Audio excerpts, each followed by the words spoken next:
আল্লাহ বলছেন আমি শুধু বলবো কোন হাসরের মাঠ এত লম্বা হবে, পৃথিবীর মানুষ হাসরের মাঠে গেল জায়গা পরিপূর্ণ হবে না, আরো বহু জায়গা বাকি থাকবে। জোরে বলুন একটু সুবহানাল্লাহ। তো এই হাসরের মাঠ কায়েম হওয়ার আগে আল্লাহ ইমানদারদের ছাঁটাই করার জন্য, বেঈমানদের ছাঁটাই করার জন্য কিছু নমুনা পৃথিবীতে নিক্ষেপ করবেন।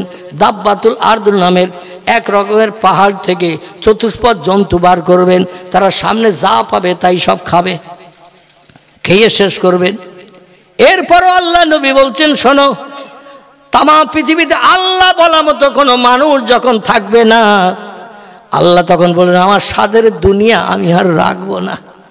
এত শখ করে আমার দুনিয়া বানিয়েছি, আর দুনিয়ার সেরা সৃষ্টি যাদের বানিয়েছি, লাকাদ খলাকনাল ইনসানা ফি আহসানি তাকওয়িম।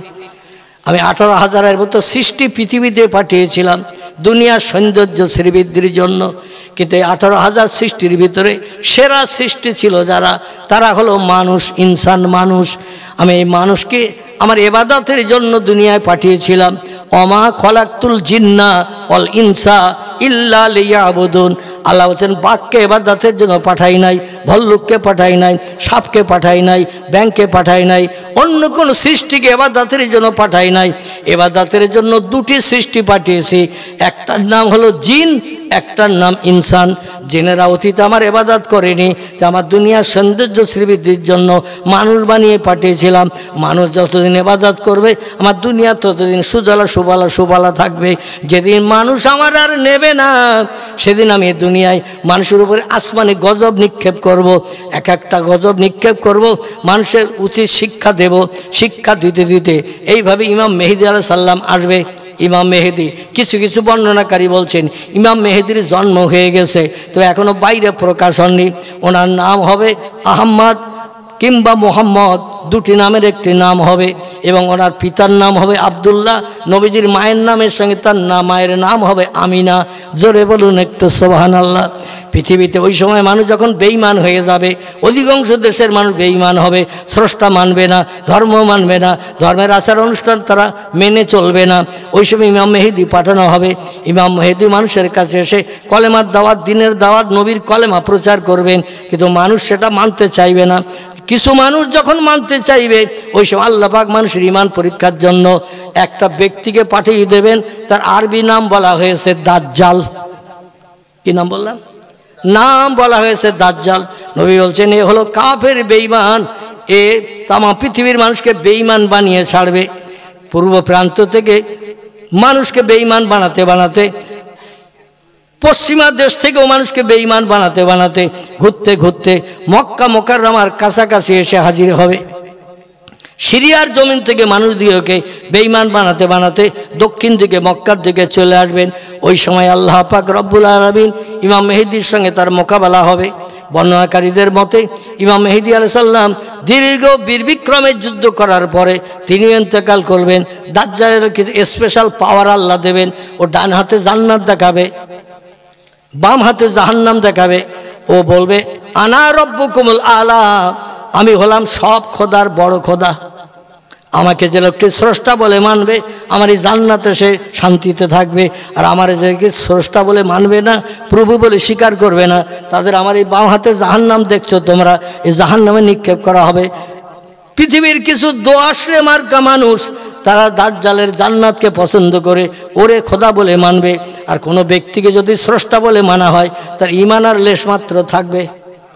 পৃথিবীতে নমরুদ খোদায় দাবি করেছিল, ফেরাউন খোদায় দাবি করেছিল, সাদ্দাত খোদায় দাবি করেছিল, কারুন খোদায় দাবি করেছিল। আল্লাহ তাদের নস্যাৎ করেছে না করেনি? তাদের খোদায় দাবি আছে নাকি? দাজ্জালেরও খোদায় দাবি থাকবে না, কিন্তু কিছু নমুনা দেখাবে।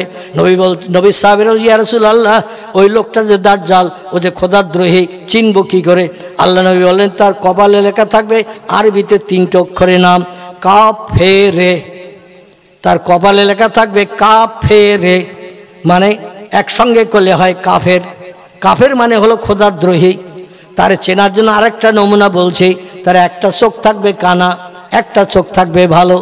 এটা দেখেও তোমরা চিনতে পারবে। ও শক্তি ক্ষমতা বিরাট আকারে দেয়া হবে, বিশাল শক্তি ক্ষমতা দেয়া হবে, বীর বিক্রমে মোকাবেলা করবে। মানুষকে জোর করে ধরবে, প্রাণনাশ করবে, জাহান্নামে ফেলে দেবে। যে লোকটা জাহান্নামে যাবে সে লোকটা জান্নাতি হবে, যে লোকটা জান্নাতে যাবে সে লোকটি জাহান্নামী হবে। এইভাবে তাম পৃথিবী ক্যাপচার করে 6 রাগরাগিনীর সুরে গান গাইতে গাইতে চলে আসবে। নবী বলছেন তিরমিজি শরীফের হাদিসে, যে মেয়েটা কোনো পরপুরুষের চেহারা দেখে না, ঘরের ভিতরে পর্দা ফুসিদার ভিতরে থাকে, দাজ্জাল যখন 6 রাগরাগিনীর গান শুরু করে দেবে, ওই পর্দা ফুসিদাওয়ালা নারী কাপড় পরারও সুযোগ পাবে না, উলঙ্গ হয়ে তার দলের পিছনে ছুটতে থাকবে গান শোনার জন্য। কিছু নমুনা নবী দিয়েছেন, যাই হোক সংক্ষেপ করে দিয়ে দিচ্ছি, আমি শেষ পর্যায়ে নিয়ে আসছি ভাইরা। আল্লাহর নবী বলছেন সেদিন ইমানদার মুমিন মুসলমানেরা সব দাজ্জালের কবলে পড়ে বেঈমান হয়ে যাবে। ওই সিরিয়ার জমিন থেকে এইভাবে বেঈমান বানাতে বানাতে পশ্চিমা দেশের মানুষদের আগে বেঈমান বানাবে, পূর্ব দেশের মানুষদের বেঈমান বানাবে, বানিয়ে বানিয়ে মিশর সিরিয়ার দেশের থেকে এবার মক্কা মুকাররমার দিকে আসবে। একদল তার দলের লোক বলবে একটা জায়গা আছে সেখানে মানুষ কোনোদিন আল্লাহ বলে না, আল্লাহ ছাড়ে না, সে জায়গাটার নাম হলো মক্কাতুল মুকাররমা।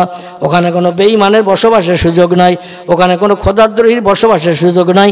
বর্তমানে সৌদি সরকার সেই নিয়মটা এখনও চালু রেখেছে, কোনো মুসলমান ছাড়া কোনো বিধর্মী মক্কার হুদুদের এরিয়ার ভিতরে, মানে হারামের এরিয়ার ভিতরে কোনো বিধর্মী ঢোকার পারমিশন নাই।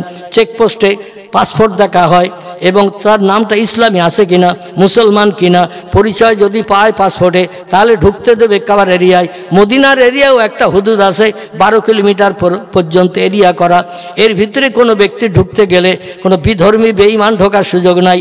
যারা পেশাব করে পানি নেয় না, অজুট করে না, শরীয়তের মসলা মসাইল যারা মানে না, এদের নবীর রওজা মোবারকের এরিয়ায় ঢোকারও পারমিশন নাই।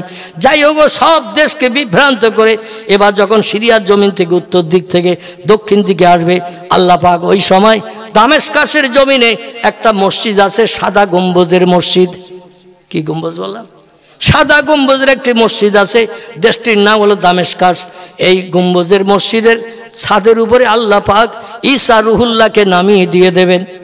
হযরতে ঈসা রুহুল্লাহ বর্তমানে বর্ণনাকারীদের মতে কেউ বলেছেন দ্বিতীয় আসমানে, কেউ বলেছেন চতুর্থ আসমানে আছেন। দ্বিতীয় আসমানে যারা বলেছেন হযরত ইহ্যা আলাইহিস সালামের পাশে তিনি বসা জিন্দাবস্থায়, কারণ ওই ইহুদিরা ঈসা আলাইহিস সালামের প্রাণ নাশ করতে গিয়েছিল। আল্লাহ সালের মাথা ফাঁকা করে একটা লোক ভিতরে ঢুকতে গেল, দরজা খুলতে পারেনি বলে, আর ওইখান থেকে জিবরিলকে পাঠিয়ে ঈসা আলাইহিস সালামকে জিবরিলের ডানায় করে আসমানে উঠিয়ে নিয়েছিলেন, তার প্রাণ নাশ করার নাই। আর যে লোকটা ঢুকেছিল ঈসা নবীর ঘরের দরজা খুলে দিয়ে দলের মানুষের কাছে ধরিয়ে দিতে আল্লাহ কোন শব্দ ব্যবহার করে তারে ঈসা বানিয়ে দিয়ে দিয়েছিলেন? জোরে বলুন একটু সুবহানাল্লাহ। ওরা মনে করে এই তো সেই ঈসা, ধরে প্রাণনাশ করলো। আল্লাহ কোরআনে তথ্য কোট করে বলছেন আসলে ও ঈসা নয়, আমি আল্লাহ পাক ঈসার চেহারা করে লোকটারে বানিয়ে দিয়েছি, দিয়ে দুনিয়া তোদের দলের মানুষকে তোদের হাত দিয়ে প্রাণনাশ করেছি। ঈসা নবী চোখের পানিতে কেঁদে বলেছিল, আল্লাহ আমার বর্তমান হায়াত 33 বছর হয়েছে, এই 33 বছর মায়ের পেট থেকে পৃথিবীতে এসে কলেমার দাওয়াত দেওয়ার কথা, আল্লাহর কথা বলার চিন্তা ভাবনা, মায়ের পেট থেকে এসে আমি কলেমার দাওয়াত দিয়েছি, লা ইলাহা ইল্লাল্লাহ ঈসা রুহুল্লাহ। জোরে বলুন একটু সুবহানাল্লাহ। ওনার বয়স যখন মাত্র 1.5 ঘন্টা, মতান্তরে 3 ঘন্টা, বর্ণনাকারীরা দুটি তথ্য দিয়েছেন। 3 ঘন্টা যখন বয়স, আল্লাহ ওনাকে 1.5 লক্ষ ভাষা শিখিয়ে দিয়েছিলেন। জোরে বলুন একটু সুবহানাল্লাহ। 200, 100, 500 নয়, তাফসীরের ভিতরে লেখা 1.5 লক্ষ ভাষা ঈসা নবীর শিখিয়ে দিয়েছিলেন। বিভিন্ন দেশান্তরের মানুষ বিভিন্ন ভাষায় ঈসা নবীর কাছে প্রশ্ন করত, আর তাদের ভাষায় তিনি উত্তর দিয়ে তাদের লাজবাব করে বানিয়ে দিয়ে দিতেন। এই ঈসা নবী 33 বছর কলেমার দাওয়াত দিয়েছিল মিশর সিরিয়ার দেশে। 33 বছরই কলেমার দাওয়াতের ফসল আমার ভাইরা মাত্র 39 জন, মতান্তরে 33 জন। বর্ণনাকারীরা 2 রকম তথ্য দিয়েছেন, কেউ বলেছেন 39, কেউ বলেছেন 33। এই 33 বছর হায়াতে বেঁচে ছিলেন কলেমার দাওয়াত দিয়ে, বাল্যকাল থেকে নিয়ে জন্মের পর থেকে নিয়ে 33 বছরের কলেমার ফসল মাত্র 33 জন। ঈসা নবী কেঁদে বলল, আল্লাহ এত অত্যাচার নির্যাতন উৎপীড়ন সহ্য করি আপনার কলেমার দাওয়াত দিয়ে মাত্র 33টা মানুষকে আমি কলেমা পড়িয়ে আপনার পরিচয় দিয়ে ইমানদার বানাতে পেরেছি, আমাকে পয়গম্বরের স্বীকৃতি দিতে পেরেছি। আর দেশের মানুষ সব আমার শত্রু।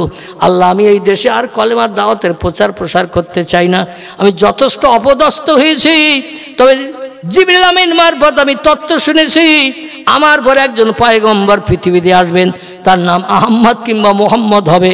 সেই লোকটির উম্মত যারা হবে সব নবীর উম্মতরা হাসরের মাঠে সূর্যের রৌদ্রে দাঁড়িয়ে থাকবে, আর উম্মতে মুহাম্মাদিরা প্রথম জান্নাতে ঢোকার সুযোগ পাবে।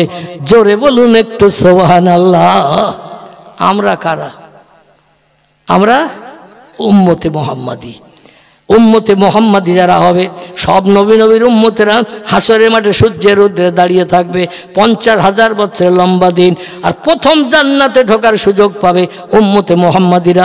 ঈসা নবী চোখের পানি ফেলে আল্লাহর কাছে কেঁদে হাত তুলে দোয়া করেছিলেন, আল্লাহ নবী হয়ে থাকতে চাই না, নবী হলে এত জ্বালা, নবী হলে এত ঝামেলা, নবী হলে এত গালি শুনতে হয়, নবী হলে এত মার খেতে হয়।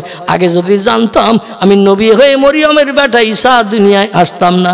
তবে তোমার কাছে আমার দাবি, আমার বাকি হায়াত যা আছে আল্লাহ, ওই হায়াতটা উম্মতে মুহাম্মাদের খাতায় লিখে দিয়ে নবী মুহাম্মদ রাসূলুল্লাহর আগমনের পর তার উম্মত সাজার তৌফিক দান করিও। আমি উম্মতে মুহাম্মাদীদের সঙ্গে জান্নাতে যেতে চাই। এই জন্য আল্লাহ পাক ঈসা নবীকে দামাস্কাসের ওই জামে মসজিদের চূড়ায় পাঠিয়ে দিয়ে দেবেন। ওখানে উনি নেমে বলবেন, একটা সিঁড়ি দাও, মসজিদের ছাদের উপর থেকে নিচে নামবো। উনি মসজিদের ছাদের উপর থেকে নিচে নামবেন। সংক্ষেপ কথা, নিচে নামার পরে মানুষজন ওনার দেখেই চিনতে পারবেন, মান আনতা মাইসমুকা, কে আপনি আপনার পরিচয় দিন। উনি তখন বলবেন, আনা ঈসা রুহুল্লাহ। ওনার কাছে জিজ্ঞাসাবাদ করা হবে, তোমার পরিচয় কি? বলে ইবনে মরিয়ম। আমার পরিচয় হলো আমি মরিয়মের বেটা। মানুষ সঙ্গে সঙ্গে তার হাতে হাত দিয়ে বায়াত গ্রহণ করবে। তো বায়াতটা কিন্তু তার নামের কলেমায় হবে না, আমাদের নবী মুহাম্মদ রাসূলুল্লাহর নামের কলেমায় হবে। জোরে বলুন সুবহানাল্লাহ। সিরিয়ার দামাস্কাস থেকে আস্তে আস্তে আস্তে আস্তে সামনে এসে খবর পাবে দাজ্জাল বলে একটা লোক তাম পৃথিবীর মানুষকে ক্যাপচার করে উলঙ্গ করিয়ে নারী পুরুষকে গান শুনিয়ে পাগল বানিয়ে বেঈমান করিয়ে তাদের জান্নাতে বা জাহান্নামে দিচ্ছে। সেই লোকটা এখন কাবা শরীফের দিকে যাচ্ছে, দুনিয়ার আর কোনো জায়গা বাকি নাই তার যাওয়া, কাবার দিকে যাচ্ছেন। ঈসা বলবেন, আমি তো তার সঙ্গে লড়াই করবো বলে এতদিন অপেক্ষায় আল্লাহর আসমানের ভিতরে জান্নাতের ভিতরে চতুর্থ আসমান মতান্তরে দ্বিতীয় আসমানে ছিলাম। সেখান থেকে আমি আল্লাহ পাক আমাকে নামিয়ে দিয়েছেন, আমি এখন ওই দাজ্জালকে দুনিয়া থেকে বিদায় করাবো, মুহাম্মদ রাসূলুল্লাহর উম্মতের সংখ্যা শ্রীবৃদ্ধি করাবো, নবীর ইজ্জত রক্ষা করাবো। এই জন্য চলো আমাকে নিয়ে চলো।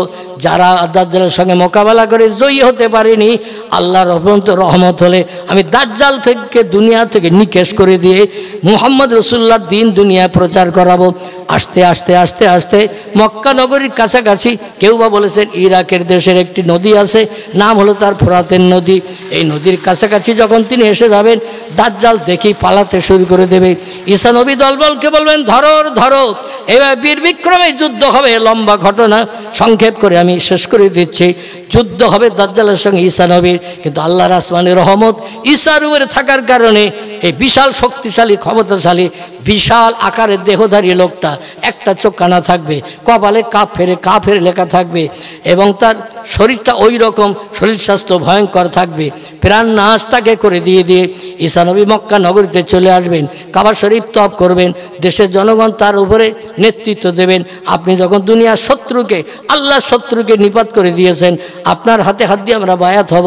যতদিন আপনি পারেন আমাদের সংসার জীবনকে সুখময় করেন। তফসিরে এসেছে, হাদিস শরীফের ভিতরে এসেছে, আল্লাহ নবী বলছেন 33 বছর হায়াতে আসমানে উঠে গিয়েছিল, বাকি আল্লাহ পাক তার 47 বছর এই দুনিয়ায় আসমান থেকে আসার পরে 47 বছর তার হায়াতে বেঁচে থাকার সুযোগ দেবেন। এই 47 বছর বেঁচে থাকবেন এবং তিনি বিবাহ বন্ধনে আবদ্ধ হবেন। 2 মতান্তরে 3টি বাচ্চার পিতা হবেন তিনি, এবং 47 বছর দুনিয়ায় সোনা ফলিয়ে দেবেন। যখন যেখানে যেটা বলবেন সেটা হবে। মানুষ সুখী সমৃদ্ধিশালী জীবন গঠন করে নবীজির উম্মতের স্বীকারোক্তি দিয়ে কাজ করতে থাকবে। ইবলিস শয়তান আবার ধোঁকা প্ররোচনা দিতে দিতে মানুষকে আবার বেঈমান বানাবে। তিরমিজি শরীফের হাদিসে আল্লাহর নবী একটা তথ্য দিয়েছেন, তাম পৃথিবীতে যত সময় আল্লাহ বলা মানুষ থাকবে, আল্লাহ তত সময় পশ্চিম দিকে সূর্যোদয় করবে না। যখন তাম পৃথিবীর মানুষ 24 ঘন্টা আল্লাহর নাম একটা লোক হোঁচট খেলেও বলবে না, আল্লাহ তখন বলবেন, ইসরাফিল সিংহায় ফুৎকার দে, আমার সাদের দুনিয়া রাখার দরকার নাই। জোরে বলুন একটু সুবহানাল্লাহ, জোরে বলুন একটু সুবহানাল্লাহ। সেদিন দুনিয়া ধ্বংস হবে। এখন দুনিয়া চিরস্থায়ী বসবাসের জায়গা নয়, দুনিয়া হলো ক্ষণস্থায়ী। আজকের আসি কালকে থাকবো না। এসেছি বাজার করতে, বাজারটা ভালো করব কি খারাপ করব ওটা আমাদের সিদ্ধান্ত নিতে হবে। ভালো বাজার মানে কোরআন তিলাওয়াত করতে হবে, 5 ওয়াক্ত নামাজ পড়তে হবে, রমজানে রোজা রাখতে হবে, নফল রোজা রাখতে হবে, তসবিহ তাহলিল পাঠ করতে হবে, জিকির আজকার করতে হবে, তাহাজ্জুদে নামাজ পড়তে হবে, ইশরাকে নামাজ পড়তে হবে, আওয়াবিনে নামাজ পড়তে হবে, আল্লাহর ইবাদত বন্দেগী বেশি বেশি করতে হবে। যদি করতে পারি ভালো বাজারে নিয়ে হাসরে গেলে আল্লাহ দেরি করাবেন না, সরাসরি জান্নাত হালাল বানিয়ে দেবেন। জোরে বলুন আমিন। নাকের 2 পাশে 2টি চোখ কপালের নিচে আছে না নাই? আপনি আরো 1000 চেষ্টা করলেও 3 নেত্র, যেটা বিজ্ঞানীরা ধারাপাতে লিখেছেন চোখ 3টি, এটা কি দেখতে পাওয়া যাবে? ওরা বলে যেটা চোখে দেখতে পাই সেটা বিশ্বাস করি, যেটা চোখে দেখতে পাই না সেটা বিশ্বাস করি না। আল্লাহরে দেখা যায় না তাই আল্লাহ মানি না। জান্নাত জাহান্নাম চোখে দেখতে পাই না তাই মানি না। ফেরেশতা চোখে দেখতে পাই না তাই মানি না। আমার ভাই এরকম অনেক তথ্য বিজ্ঞানীরা দিয়েছেন, আমি ওদিকে খুব বেশি নিয়ে যাব না। এখন বিজ্ঞানীরাও মেনে নিয়েছে চোখ 3টি, নাকের 2 পাশে, কপালের নিচে 2টি চোখ। এটা আমরা সবাই চক্ষুষ্মান ব্যক্তি তাকালেই দেখতে পাই। কিন্তু বিজ্ঞান বিশ্বাস করেছে আরেকটা চোখ আছে, যেটা কোরআনের ভিতরে আল্লাহ তথ্য কোট করেছেন। এই চোখটার নাম হলো অন্তরের চোখ। কিসের চোখ? অন্তরের চোখ। অন্তরের চোখ পৃথিবীতে 2টি দলের মানুষ আবিষ্কার করেছে। অন্তরের চোখ পৃথিবীতে 2টি দলের মানুষ ব্যবহার করে তারা জীবনের শখ শান্তি মিটিয়েছে। এই 2টি দলের একটি দলের নাম হলো নবী আম্বিয়ার দল, একটি দলের নাম হলো ওলি আউলিয়ার দল। এরা ছাড়া পৃথিবীতে আর কোন দলের মানুষ হৃদয়ের চোখ, অন্তরের চোখ আলগা করার সুযোগ পায়নি। আল্লাহওয়ালা ব্যক্তি যারা, এদের কবরের ধারে নিয়ে যে যদি বলা হয়, হুজুর আমার আব্বা কেমন আছে, 27 বছর মারা গেছে, মা কেমন আছে, কবরে 41 বছর আগে, আমি বাল্যকালে ছোট্ট ছিলাম তখন মা মারা গেছে 1.5 বছর বয়সে। দেখতে আমার বয়স এখন 43 হয়েছে, কি 39 হয়েছে। অনেক দিন আগে মা মারা গেছে, বাল্যকালে 1.5 বছর বয়সে। মা কবরে কেমন আছে বিজ্ঞান ডেকে জিজ্ঞাসা করলে বলতে পারবে? পৃথিবীর বিজ্ঞানীরা যত মেশিন বানিয়েছে, সব মেশিন যদি চালু করে দেয় তাও কবরের হালাত খবর বলতে পারবে? বিজ্ঞান যেখানে অপারক, আমার আল্লাহ সেখানে পারক। একটু জোরে বলুন আমার ভাইরা। এই একটা আল্লাহওয়ালা মানুষকে কবরের পাশে দাঁড় করিয়ে দেবেন, তাকে বলেন হুজুর আমার বাপ মায়ের হালাত একটু বলুন। ও দুনিয়ার বাহ্যিক চোখে যা দেখা যায় এই চোখ বন্ধ করে দেবেন। এই চোখ বন্ধ করে দিয়ে আরেকটা চোখ চালাবেন। সেই চোখটার নাম কি? অন্তরের চোখ। এই অন্তরের চোখ তৈরি করতে গেলে, খুলতে গেলে একটা কাজ বান্দাদের করতে হয়, যে কাজ বিজ্ঞানীরা করে না, দার্শনিকেরা করে না, ইঞ্জিনিয়ার করে না, সাহিত্যিকেরা করে না, ভৌগোলিকেরা করে না, ঐতিহাসিকেরা করে না। এ চোখ আলগা করতে গেলে, তৈরি করতে গেলে একটা কাজ করতে হয়, সেটা হলো অমিনাল লাইলে ফাতাহাজ্জাত বিহি নাফিলাতাল লাক। জোরে একটু বলুন সুবহানাল্লাহ। আল্লাহ কোরআনের 15 পারা সূরা বনী ইসরাইলের ভিতরে তথ্য কোট করে দিয়েছেন। অন্তরে চোখ যদি কেউ পরিষ্কার করতে চাও, অন্তরে কান যদি কেউ তৈরি করতে চাও, ঘরের বারান্দায় বসে আমেরিকার যদি বাস্তব দৃশ্য দেখতে চাও, আমেরিকার কথা মোবাইলের টেলিফোনে বিজ্ঞানীরা পৌঁছে দিয়েছে। বিনা মেশিন ছাড়া যদি কোনো কথা শুনতে চাও, তাহলে অন্তরের চোখ, অন্তরে কান তৈরি করতে হবে। আর এই কান আর চোখ তৈরি করতে গেলে রাতের গভীরে রাত্র দ্বীপ্রহরের পর থেকে নিয়ে ফজরের আজান ধ্বনির আগ পর্যন্ত আমি আল্লাহ আমার একটু রেজামন্দি হাসিল করতে হবে, আমি আল্লাহ আমার একটু প্রেমিক বান্দা সাব্যস্ত হতে হবে। আল্লাহ একটি নামাজের কথা এই আয়াতে ঘোষণা করেছেন, ফাতাহাজ্জাত বিহি। ব্যাখ্যাকারীরা তফসিরকারকেরা তফসিরে রুহুল বায়ান, তফসিরে মওজিহুল কোরআন, তফসিরে বায়ানুল কোরআন, তফসিরে বাইজাবি, তফসিরে কাশাফ, তফসিরে ইবনে কাসির, তফসিরে বিজলাল কোরআন আল্লামা কুতুব রহমাতুল্লাহ আলাইহি লিখেছেন, রাত্র দ্বীপ্রহরের পর থেকে নিয়ে ফজরের আজানের আগ পর্যন্ত একটা নামাজ আছে। এই নামাজটার নাম কি একটু বলেন? আল্লাহু আকবার। খুব খুশি হলাম। এই নামাজটির নাম হলো কোরআনের ভাষায় সূরা বনী ইসরাঈল। আল্লাহ এই নামাজটির নাম কোট করেছেন তাহাজ্জুদ। কি নাম? তাহাজ্জুদ নামাজ। বিবির মায়া ছেড়ে, শান্তির ঘুমের বিছানা ছেড়ে যে লোকটি আল্লাহর রিজামন্দির জন্য যায় নামাজের পাটিতে দাঁড়িয়ে দাঁড়িয়ে নামাজ আদায় করবে, কমপক্ষে 4 রাকাত, উর্ধ্বপক্ষে 6 রাকাত। খুব বেশি নামাজ না, কমপক্ষে 4, উর্ধ্ব সংখ্যায় 6। এই 4 রাকাত মতান্তরে 6 রাকাত নামাজ দৈনন্দিন যারা আদায় করবে, আল্লাহ পাক রাতের গভীরে বিবি বাচ্চার মায়া ছেড়ে শান্তির সোজা বিছানায় লাথি মেরে, আমার ভাইরা আল্লাহর জামানতের জন্য যারা দাঁড়িয়ে দাঁড়িয়ে নামাজ আদায় করে, আল্লাহ খুশি সন্তুষ্ট হয়ে যায় বান্দার অন্তরের চোখ আর অন্তরের কান খুলে দিয়ে দেন। নারায়ে তাকবীর। আমি হাত তুলতে বলবো না, কারণ হাত তুলতে বললে আমি অধম, আমার থেকে আপনারাও সকলেই একসঙ্গে এক দলে ঢুকে যাবেন। কি ঠিক বললাম না ভুল বললাম? যদি এখন বলি কে কে তাহাজ্জুদে নামাজ পড়েন হাত তোলেন, তো আমাদের হাত সব প্যারালাইজড হবে না? হবে না, পক্ষঘাত মতো হবে, মানে হাত আর ওসো হবে না। যাই হোক আমার ভাইরা, নবী আম্বিয়ারা এই তাহাজ্জুদের নামাজ আদায় করেছেন। ওলিয়া উলিয়া যারা, তারা পৃথিবীতে দৈনন্দিন রাতের বেলা ঘুমকে হারাম করে বিবি বাচ্চার মায়া ছেড়ে শান্তির সোজা বিছানায় লাথি মেরে আল্লাহর রিজামন্দির জন্য চায় নামাজের পাটিতে দাঁড়িয়ে দাঁড়িয়ে তাহাজ্জুদের নামাজ আদায় করে আল্লাহরে আপন বানানোর কারণে আল্লাহ তাদের অন্তরে চোখ দান করেছেন, অন্তরে কান দান করে দিয়ে দিয়েছেন। আর তারা পৃথিবীর যে কোনো জায়গায় বসে যেটা দেখার ইচ্ছা করে সেখান থেকে দেখার সুযোগ পায়।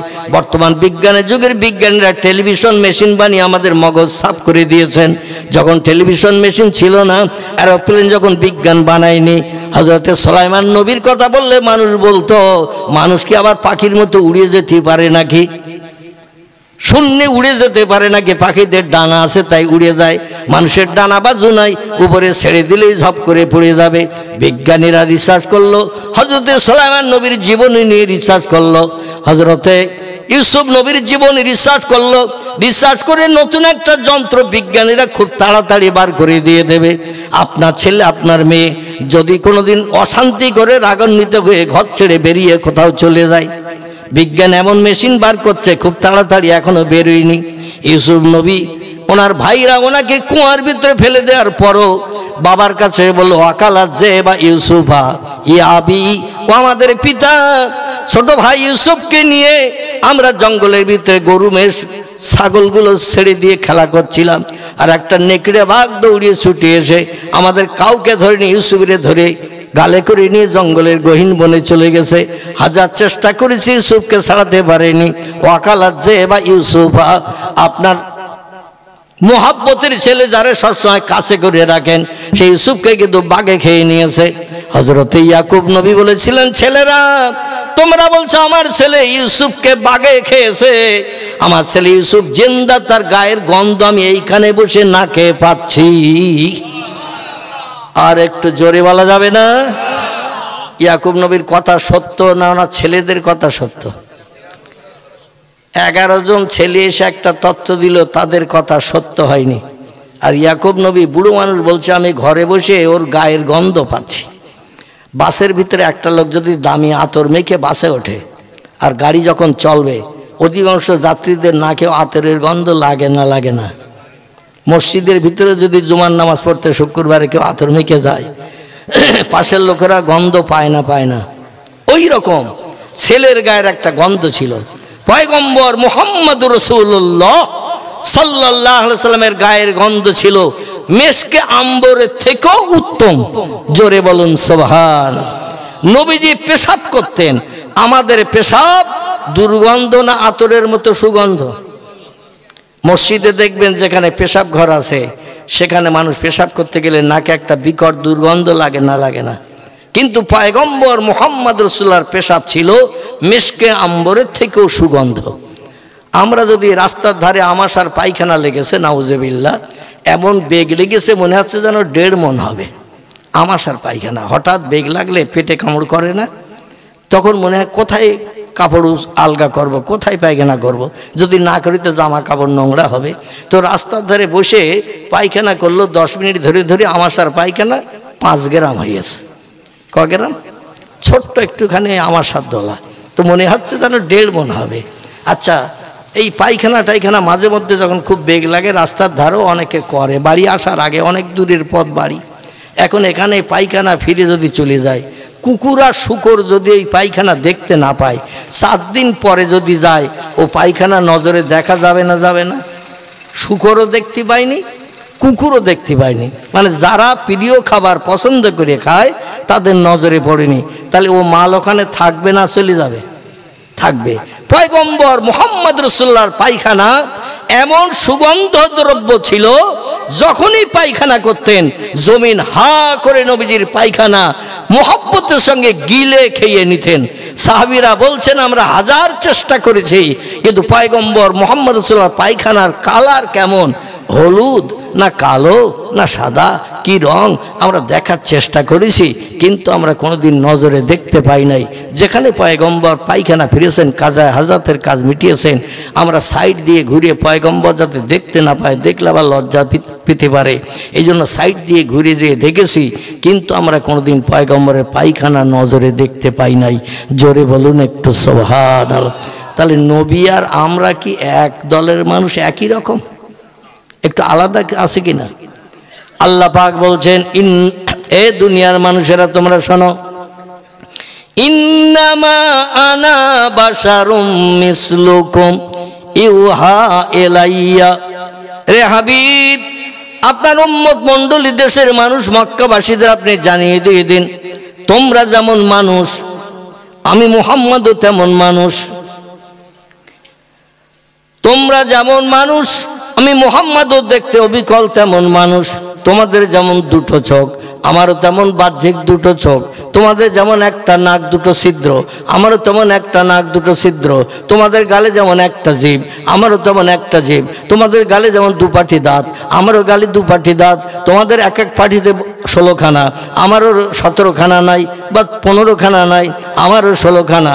তোমাদের মাথার চুল যেমন কালো আমারও মাথার চুল তেমন কালো। তোমাদের গায়ে যেমন রক্ত গোশত মাংস হাড় হাড্ডি আছে, আমি মুহাম্মদ আমারও গায়ে তেমন রক্ত গোশত মাংস হাড় হাড্ডি আছে। তাই বলে যেন ধারণা করিও না তোমরা যেমন মানুষ আমি মুহাম্মদ অবিকল তেমন মানুষ, এই ধারণা যেন করিও না। বরং আল্লাহ তোমাদের থেকে আমাকে একটু আলাদা করে বানিয়েছেন, সেটি হলো ইউহা এলাইয়া। আমার কাছে আল্লাহর আসমানি ওহী জিবরিল আমিন অহরহ আসে আমার বিপদে মুসিবতে সাহায্যের জন্য, তথ্য দিতে আসেন। কিয়ামত পর্যন্ত আমার উম্মতেরা যদি চেষ্টা করো জিবরিলকে কোনোদিন তোমরা দেখতে পাবে না। এই জন্য আমি তোমাদের মতো দেখতে অবাবলা মানুষ, কিন্তু আমি হলাম আলাদা। একটু জোরে বলুন, আমি হলাম আলাদা। সেই পয়গম্বর মুহাম্মদ রাসূলুল্লাহ সাল্লাল্লাহু আলাইহি সাল্লাম, তিনি হলেন আমাদের রাহবার কর্তা নেতা। এবং আল্লাহর কোরআন যেমন চিরন্তন সত্য, পয়গম্বর মুহাম্মদ রাসূলুল্লাহর জবানি যাকে হাদিস শরীফ বলা হয়, হাদিস শরীফও তেমন কিয়ামত পর্যন্ত থাকবে চিরন্তন সত্য। জোরে বলুন একটু আমিন, বা আরও জোরে বলুন একটু সুবহানাল্লাহ। পয়গম্বর মুহাম্মদ রাসূলুল্লাহর জবানি আরব দেশের আরবি ভাষা, নবীজির জবানি ছিল আরবি। আল্লাহ পাক তাই আরবি ভাষায় কোরআন নাযিল করেছেন তার কোরআনের তত্ত্বগুলো তাড়াতাড়ি বোঝার জন্য। এবং তিনি যে সমস্ত তত্ত্বগুলো মানুষকে দিয়েছেন ভবিষ্যৎ প্রজন্ম পর্যন্ত, সেগুলো আরবি ভাষায় দিয়েছেন। কারণ তিনি স্কুলে যাননি, কলেজের চৌকাঠ পার হননি, বিশ্ববিদ্যালয়ের দরজা দেখেননি, খাতা কলম দিলে লিখতে পারতেন না, বই দিলে পড়তে পারতেন না। তাই বর্তমান যুগের কিছু উচ্চ শিক্ষিত ব্যক্তিরা বলে মোহাম্মদ হলো মূর্খ। মোহাম্মদ কি? মোহাম্মদ মূর্খ। জোরে বলুন নাউজুবিল্লাহ। আমরা কি বিশ্বাস করি? আমরা বিশ্বাস করি না। এই জন্য করি না, রসুল বলছেন ইন্নামা বুইস্তু মুআল্লিমান, আল্লাহ পাক আমাকে তামাম বিশ্ববাসীর শিক্ষক করে, টিচার করে, প্রফেসর করে, অধ্যাপক, অধ্যক্ষ করে পাঠিয়েছেন। আমার মতো জ্ঞান অতীতে কারো ছিল না, বর্তমান 1450 বছর আগের কথা মক্কা নগরীতে কারো ছিল না, ভবিষ্যতেও কোনো নাতি নাতকুড়ের জ্ঞান আমার মতো হবে না। জোরে বলুন একটু সুবহানাল্লাহ। সেই নবীর 63 বছরের জিন্দগি, খুব সংক্ষেপ করে বলছি, 63 বছরের জিন্দগি যত তত্ত্ব দিয়েছেন বাল্যকাল থেকে নিয়ে মরণের দিন পর্যন্ত, তথ্যগুলো সাহাবায়ে কেরাম সহ সঙ্গীরা হাদিসের কেতাবে লিপিবদ্ধ করেছেন, তারা বর্ণনা করেছেন। পরে লেখক যারা কেতাবে লিখেছেন তারা সেই সমস্ত তথ্যগুলো কার কাছ থেকে শুনেছেন, কার কাছ থেকে কে শুনেছেন, তার কাছ থেকে কে শুনেছেন, লেখক পর্যন্ত নামগুলো বর্ণনা করেছেন হাদিসের কেতাবে, বলে তথ্যগুলো পরিবেশন করেছেন। কারবা নাম বুখারী, কারবা নাম মুসলিম, কারবা নাম তিরমিজি, কারবা নাম আবু দাউদ, কারবা নাম ইবনে মাজাহ, কারবা নাম নাসাই, কারবা নাম দারমি, কারবা নাম দারকুতনি, কারবা নাম বাইহাকি, কারবা নাম তিবরানি, কারবা নাম মুয়াত্তা মালিক, কারবা নাম মিশকাতুল মাসাবি, কারবা নাম ইবনে হাব্বান, কারবা নাম আল হাকিম, কারবা আল মুস্তাদরাক, কারবা আত তারগিব, কারবা নাম সহিহ আল হাসান। এগুলো সব হাদিসের কেতাবের নাম, ভরা আছে নবীজির জবানি। কিছু কম বেশি 3.5 লক্ষের মতো। কতটা বললাম? 3.5 লক্ষের মতো। কোরআনে আছে 114টি চ্যাপ্টার, সূরা, অধ্যায়, 6666টি সেন্টেন্স, বাক্য, আয়াত এবং অক্ষর আছে 3,44,740টি হরফ, বর্ণমালা, অক্ষর আছে। কোরআনের ভিতরে যে তত্ত্বগুলো আল্লাহ 1450 বছর আগে ঢুকিয়ে দিয়ে পৃথিবীতে জিবরিল আমিন মারফত পয়গম্বরের কাছে পাঠিয়েছেন, আজ পর্যন্ত একটা তত্ত্ব মিথ্যা কেউ প্রমাণ করতে পারেনি। পয়গম্বর মুহাম্মদ রাসূলুল্লাহ জবানি এই 3.5 লক্ষের মতো হাদিস, সহিহ হাদিসের কেতাবে লেখকেরা যারা লিখে রেখেছেন, এখনো পর্যন্ত একটা হাদিস মিথ্যা প্রমাণ করতে কোনো বিজ্ঞান, কোনো দর্শন, কোনো ইঞ্জিনিয়ার, কোনো ডাক্তার, কোনো মাস্টার একটা হাদিস এখনো মিথ্যা প্রমাণ করতে পারেনি এবং কিয়ামত পর্যন্ত পারবে না। কোরআনের সেই কথা যেটা আমি বলতে বলতে রেখে এসেছি, আল্লাহ বলছেন আমি হলাম পৃথিবীতে 2টি পূর্ব দিকের প্রভু, আমি হলাম পৃথিবীতে 2টি পশ্চিম দিকের প্রভু। ছোট্ট একটা প্রশ্ন রেখে আমি মূল বক্তৃতার দিকে নিয়ে যাব। এখন এই বয়রাগাছির মানুষদের যদি জিজ্ঞাসাবাদ করি পৃথিবীতে পূর্ব দিক কটা বলবেন? কটা বলবেন? একটু জোরে বলেন। একটা। আমি যদি জিজ্ঞাসাবাদ করি এই পৃথিবীতে পশ্চিম দিক কটা বলবেন? আল্লাহ কোরআনে 1450 বছর আগে তথ্য কোট করেছেন সূরা রহমানে, রব্বুল মাশরিকাইন ও রব্বুল মাগরিবাইন, আমি 2টি পূর্ব দিকের প্রভু পৃথিবীতে, আমি 2টি পশ্চিম দিকের প্রভু। তোমাদের ভিতরে এমন কেউ কি আছে আমার তত্ত্ব মিথ্যা প্রমাণ করে দেখাতে পারে? বিজ্ঞানীরা হাজার চেষ্টা করেও মিথ্যা প্রমাণ করতে পারেনি। বর্তমান 21 শতাব্দীর যুগে বিজ্ঞান বিশ্বাস করেছে 1450 বছর আগের কোরআন সত্য। জোরে বলুন একটু সুবহানাল্লাহ। আচ্ছা, প্রমাণটা কি করে করেছেন? তথ্য দেব না, এই পর্যন্ত থাকবে, দিতে হবে। আপনাদের জিজ্ঞাসা করলেন, আপনারা বললেন পূর্ব দিক একটি, পশ্চিম দিক একটি। কারণ যেদিকে সূর্য ওঠে সেদিকটাকে আমরা পশ্চিম দিক বলি। কি বলি? সেদিকটা পূর্ব দিক বলি। তাহলে শুনতেছেন মোটামুটি, মানে মামা জয় দিচ্ছেন কিনা একটু যাচাই করলাম আর কি। অনেকে ওয়াজ শোনে, বক্তা বক্তৃতা রেখেছে, নেতাজি বলেছে, বাড়ি যেয়ে সাত দোকানে বসে বলছে হুজুর পিয়াজি বলেছে। বক্তা জ্যোতি বোসের কথা বলেছে, ও শুনেছে তক্তগস। মানে একটু ঘুম ঢুলু ঢুলু ভাব লাগলে বক্তা বলবে একরকম, শ্রোতা শুনবে আর একরকম। এই জন্য একটু ঘুমের রেশ কাটানোর জন্য মাঝে মধ্যে একটু ঝালাই করছি, আপনাদের অসুবিধা হচ্ছে না তো? তাহলে সূর্য যেদিকে উদয় হয় সেই দিকটা হলো পূর্ব দিক, সূর্য যেদিকে অস্তমিত হয় ডুবে যায় এই দিকটা কোন দিক? পশ্চিম দিক। আপনি সূর্য ডুবে যখন সন্ধ্যাবেলা পশ্চিম দিকে, সূর্যের দিক ফিরে দাঁড়ালে ডান পাশে পড়ে কোন দিক? ডান দিকে উত্তর। আচ্ছা বাম দিকে পড়ে কোন দিক? দক্ষিণ। এই চারটে দিক প্রধান দিক, 10 দিকের ভিতরে এই চারটে হলো প্রধান দিক। এরপরও আরো চারটে দিক বিজ্ঞানীরা বলেছে, ঈশান, নৈরত, অগ্নি, বায়ু আছে না? ঈশান, নৈরত, অগ্নি, বায়ু। তাহলে চারটে হলো কটা? 8টা। এখনো তো বিজ্ঞানীরা বলছে 10 দিক, তাহলে বাকি আছে কটা? 2টো। এই 2টো কি বলেন তো? আল্লাহু আকবার। আমার ভাই সঠিক তত্ত্ব দিয়েছেন। একটা হলো উপরের জগৎ, একটা হলো নিচের জগৎ, ঊর্ধ্ব আর অধ বলা হয়েছে। মানে এই 10টি দিক বিজ্ঞানীরা ধারাপাতের নাম তাই লিখে দিয়ে বাচ্চা ছেলে মেয়েদের মগজ সাফ করে দিয়ে দিয়েছেন, যাতে তোমরা দিক কটা জিজ্ঞাসা করলে 10টা বলবে। এখন এই 10টা দিকের ভিতরে 4টে প্রধান দিক, পূর্ব, পশ্চিম, উত্তর, দক্ষিণ। আর পূর্ব দিক যদি 2টি হয় কোরআনের কথা মোতাবেক, পশ্চিম দিক যদি 2টি হয়, তাহলে দিক বাড়বে না কমবে? সবাই একমত? তাহলে দিক বাড়বে। কিন্তু বিজ্ঞানীরা হাজার চেষ্টা করো দিক বাড়াতে পারেনি। আল্লাহ বলেন তোমাদের ব্রেন মগজ যখন, আমার কোরআন রিসার্চ করে তোমাদের ব্রেন মগজ যখন স্বচ্ছ হবে, বিসমিল্লাহির রহমানির রহিম, ইয়াসিন অল কোরআনিল হাকিম। জোরে বলুন একটু আল্লাহু আকবার। আল্লাহ বলছেন আমার মোহাব্বতের ইয়াসিন, আপনি শুনে নিন, আপনার উম্মতদের জানিয়ে দিন।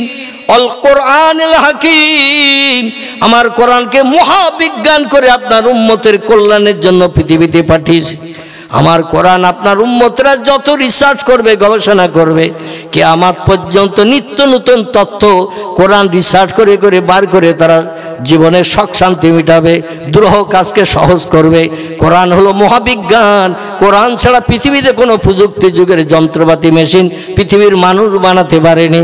এরোপ্লেন বানিয়েছে বিজ্ঞানীরা কোরআনের প্রযুক্তি নিয়ে। আমার ভাইরা, এভাবে যত যন্ত্রপাতি মেশিনাদি বিজ্ঞানীরা বানিয়েছে, বিজ্ঞানীরা বলছে কোনো জিনিস বানাতে গেলে সূত্রের দরকার হয়, সূত্র ছাড়া কোনো জিনিস বানানো যায় না। এটা হলো বিজ্ঞানীদের মূল তথ্য। কিন্তু কোরআন দিয়ে সেই সূত্রগুলো, আর সূত্র নিয়ে রিসার্চ করে করে এরোপ্লেন, স্পুটনিক, অ্যাপোলো হেলিকপ্টার, এমন করে জলজাহাজ থেকে শুরু করে হাজারো যন্ত্রপাতি মেশিনাদি বিজ্ঞান বানিয়েছে। আগামীতে খুব তাড়াতাড়ি একটা যন্ত্র পৃথিবীর মানুষের কাছে তুলে ধরবে। বাড়ির থেকে কেউ রাগ করে ঝগড়া বাঁধিয়ে মারামারি করে যদি কোথাও চলে যায়, বাড়ি যদি আর না আসে, আপনারা দেশ দেশান্তরে সময় নষ্ট করে টাকা খরচ করে খুঁজতে হবে না। মেশিনে সুইচ টিপে দেবেন, বাড়ির ইউনিট কজন এটা মেশিনের ভিতরে থাকবে। ছেলে 2টো, মেয়ে 3টে, স্ত্রী আর স্বামী কি ভাই আছে 2জন। এই ইউনিটগুলো মেশিনে তোলা থাকবে, এইবার তাদের ফটোগুলো করা থাকবে। এবার আপনি যখন ওই সুইচে হাত দেবেন যে আমার ছেলেটা হারিয়ে গেছে 1.5 মাস, ছেলে হারিয়ে গেছে 3 মাস, বিভিন্ন জায়গায় মাইকে পাবলিসিটি করলাম, খবরের কাগজে দিলাম, ছেলের সন্ধান পেলাম না, কোথায় যাই, মারা গেল না বেঁচে আছে, এ খবরে যখন পাচ্ছেন না, মেশিনের সুইচ টিপে দেবেন, ছেলে কোথায় চার দোকানের গ্লাস ধরছে, আপনার মোবাইল মেশিনের মতো ফটোটা সঙ্গে সঙ্গে দেখিয়ে দেবে। শহরের নাম, এলাকার নাম, গ্রামের নাম, রেল স্টেশনের নাম আপনাকে সব দেখিয়ে দিয়ে দেবে। আপনি তোড়জোড় করে সেখানে গেলেই ওরে পেয়ে যাবেন। হারিয়ে আর কোথাও কেউ থাকতে পারবে না। জোরে বলুন একটু সুবহানাল্লাহ। এই সূত্রটা বিজ্ঞানীরা বানিয়েছে কোরআনের 12 পারার একটি সূরাকে রিসার্চ করে। সূরাটির নাম হলো সূরাতুল ইউসুফ। একটু জোরে বলুন। আগামীতে এই যন্ত্র বিজ্ঞান খুব তাড়াতাড়ি দেবে, এখনো আসেনি, তবে তৈরি হয়ে গেছে, আসবে। ছেলে মেয়ে হারিয়ে যেয়ে কোথাও আর পালিয়ে থাকতে পারবে না, কোথায় আছে খবর মেশিন দিয়ে দেবে। কারণ এখান থেকে আমেরিকার ফটো আমরা ঘরে বসে দেখতে পাই না, জাপান, জার্মান, ইংল্যান্ডের ফটো আমরা দেখতে পাই না।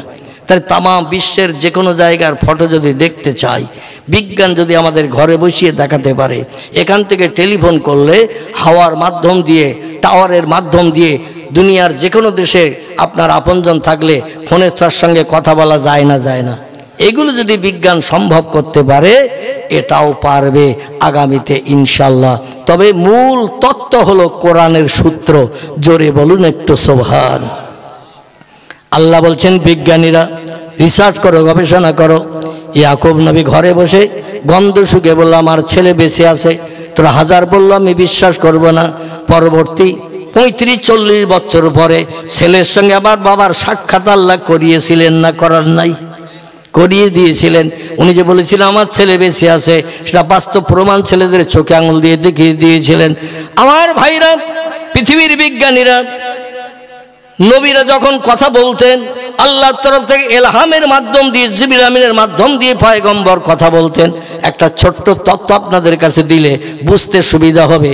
তথ্যটা হলো আমাদের পয়গম্বর মুহাম্মদুর রাসূলুল্লাহ সাল্লাল্লাহু আলাইহি সাল্লামের জিন্দেগির জীবনের একটি ঘটনা। নবীজি 53 বছর বয়সে মক্কা নগরী ছেড়ে আল্লাহর হুকুম তামিল করে শত্রুদের হাত থেকে নিষ্কৃতির জন্য 400 মাইলের মতো রাস্তা, 600 কিলোমিটার রাস্তা, পাহাড়ের পর পাহাড় পাড়ি দিয়ে দিয়ে গিয়েছিলেন ইয়াসরেফের দেশে। কোন দেশ বললাম? গিয়েছিলেন ইয়াসরেফের দেশে। এই দেশটির বর্তমান নাম হলো আল মদিনাতুল মুনাওয়ারা। জোরে বলুন একটু সুবহানাল্লাহ। মক্কা নগরীর পূর্ব নাম ছিল বাক্কা, পরবর্তীতে নাম পাল্টিয়ে নাম হয়েছে মক্কা। যদি বলেন হোয়াট ইজ দ্য ডকুমেন্ট, তাহলে কোরআনের আয়াত আবার বলতে হয়। বলতে গেলে তো বক্তৃতা লম্বা হয়ে যাবে।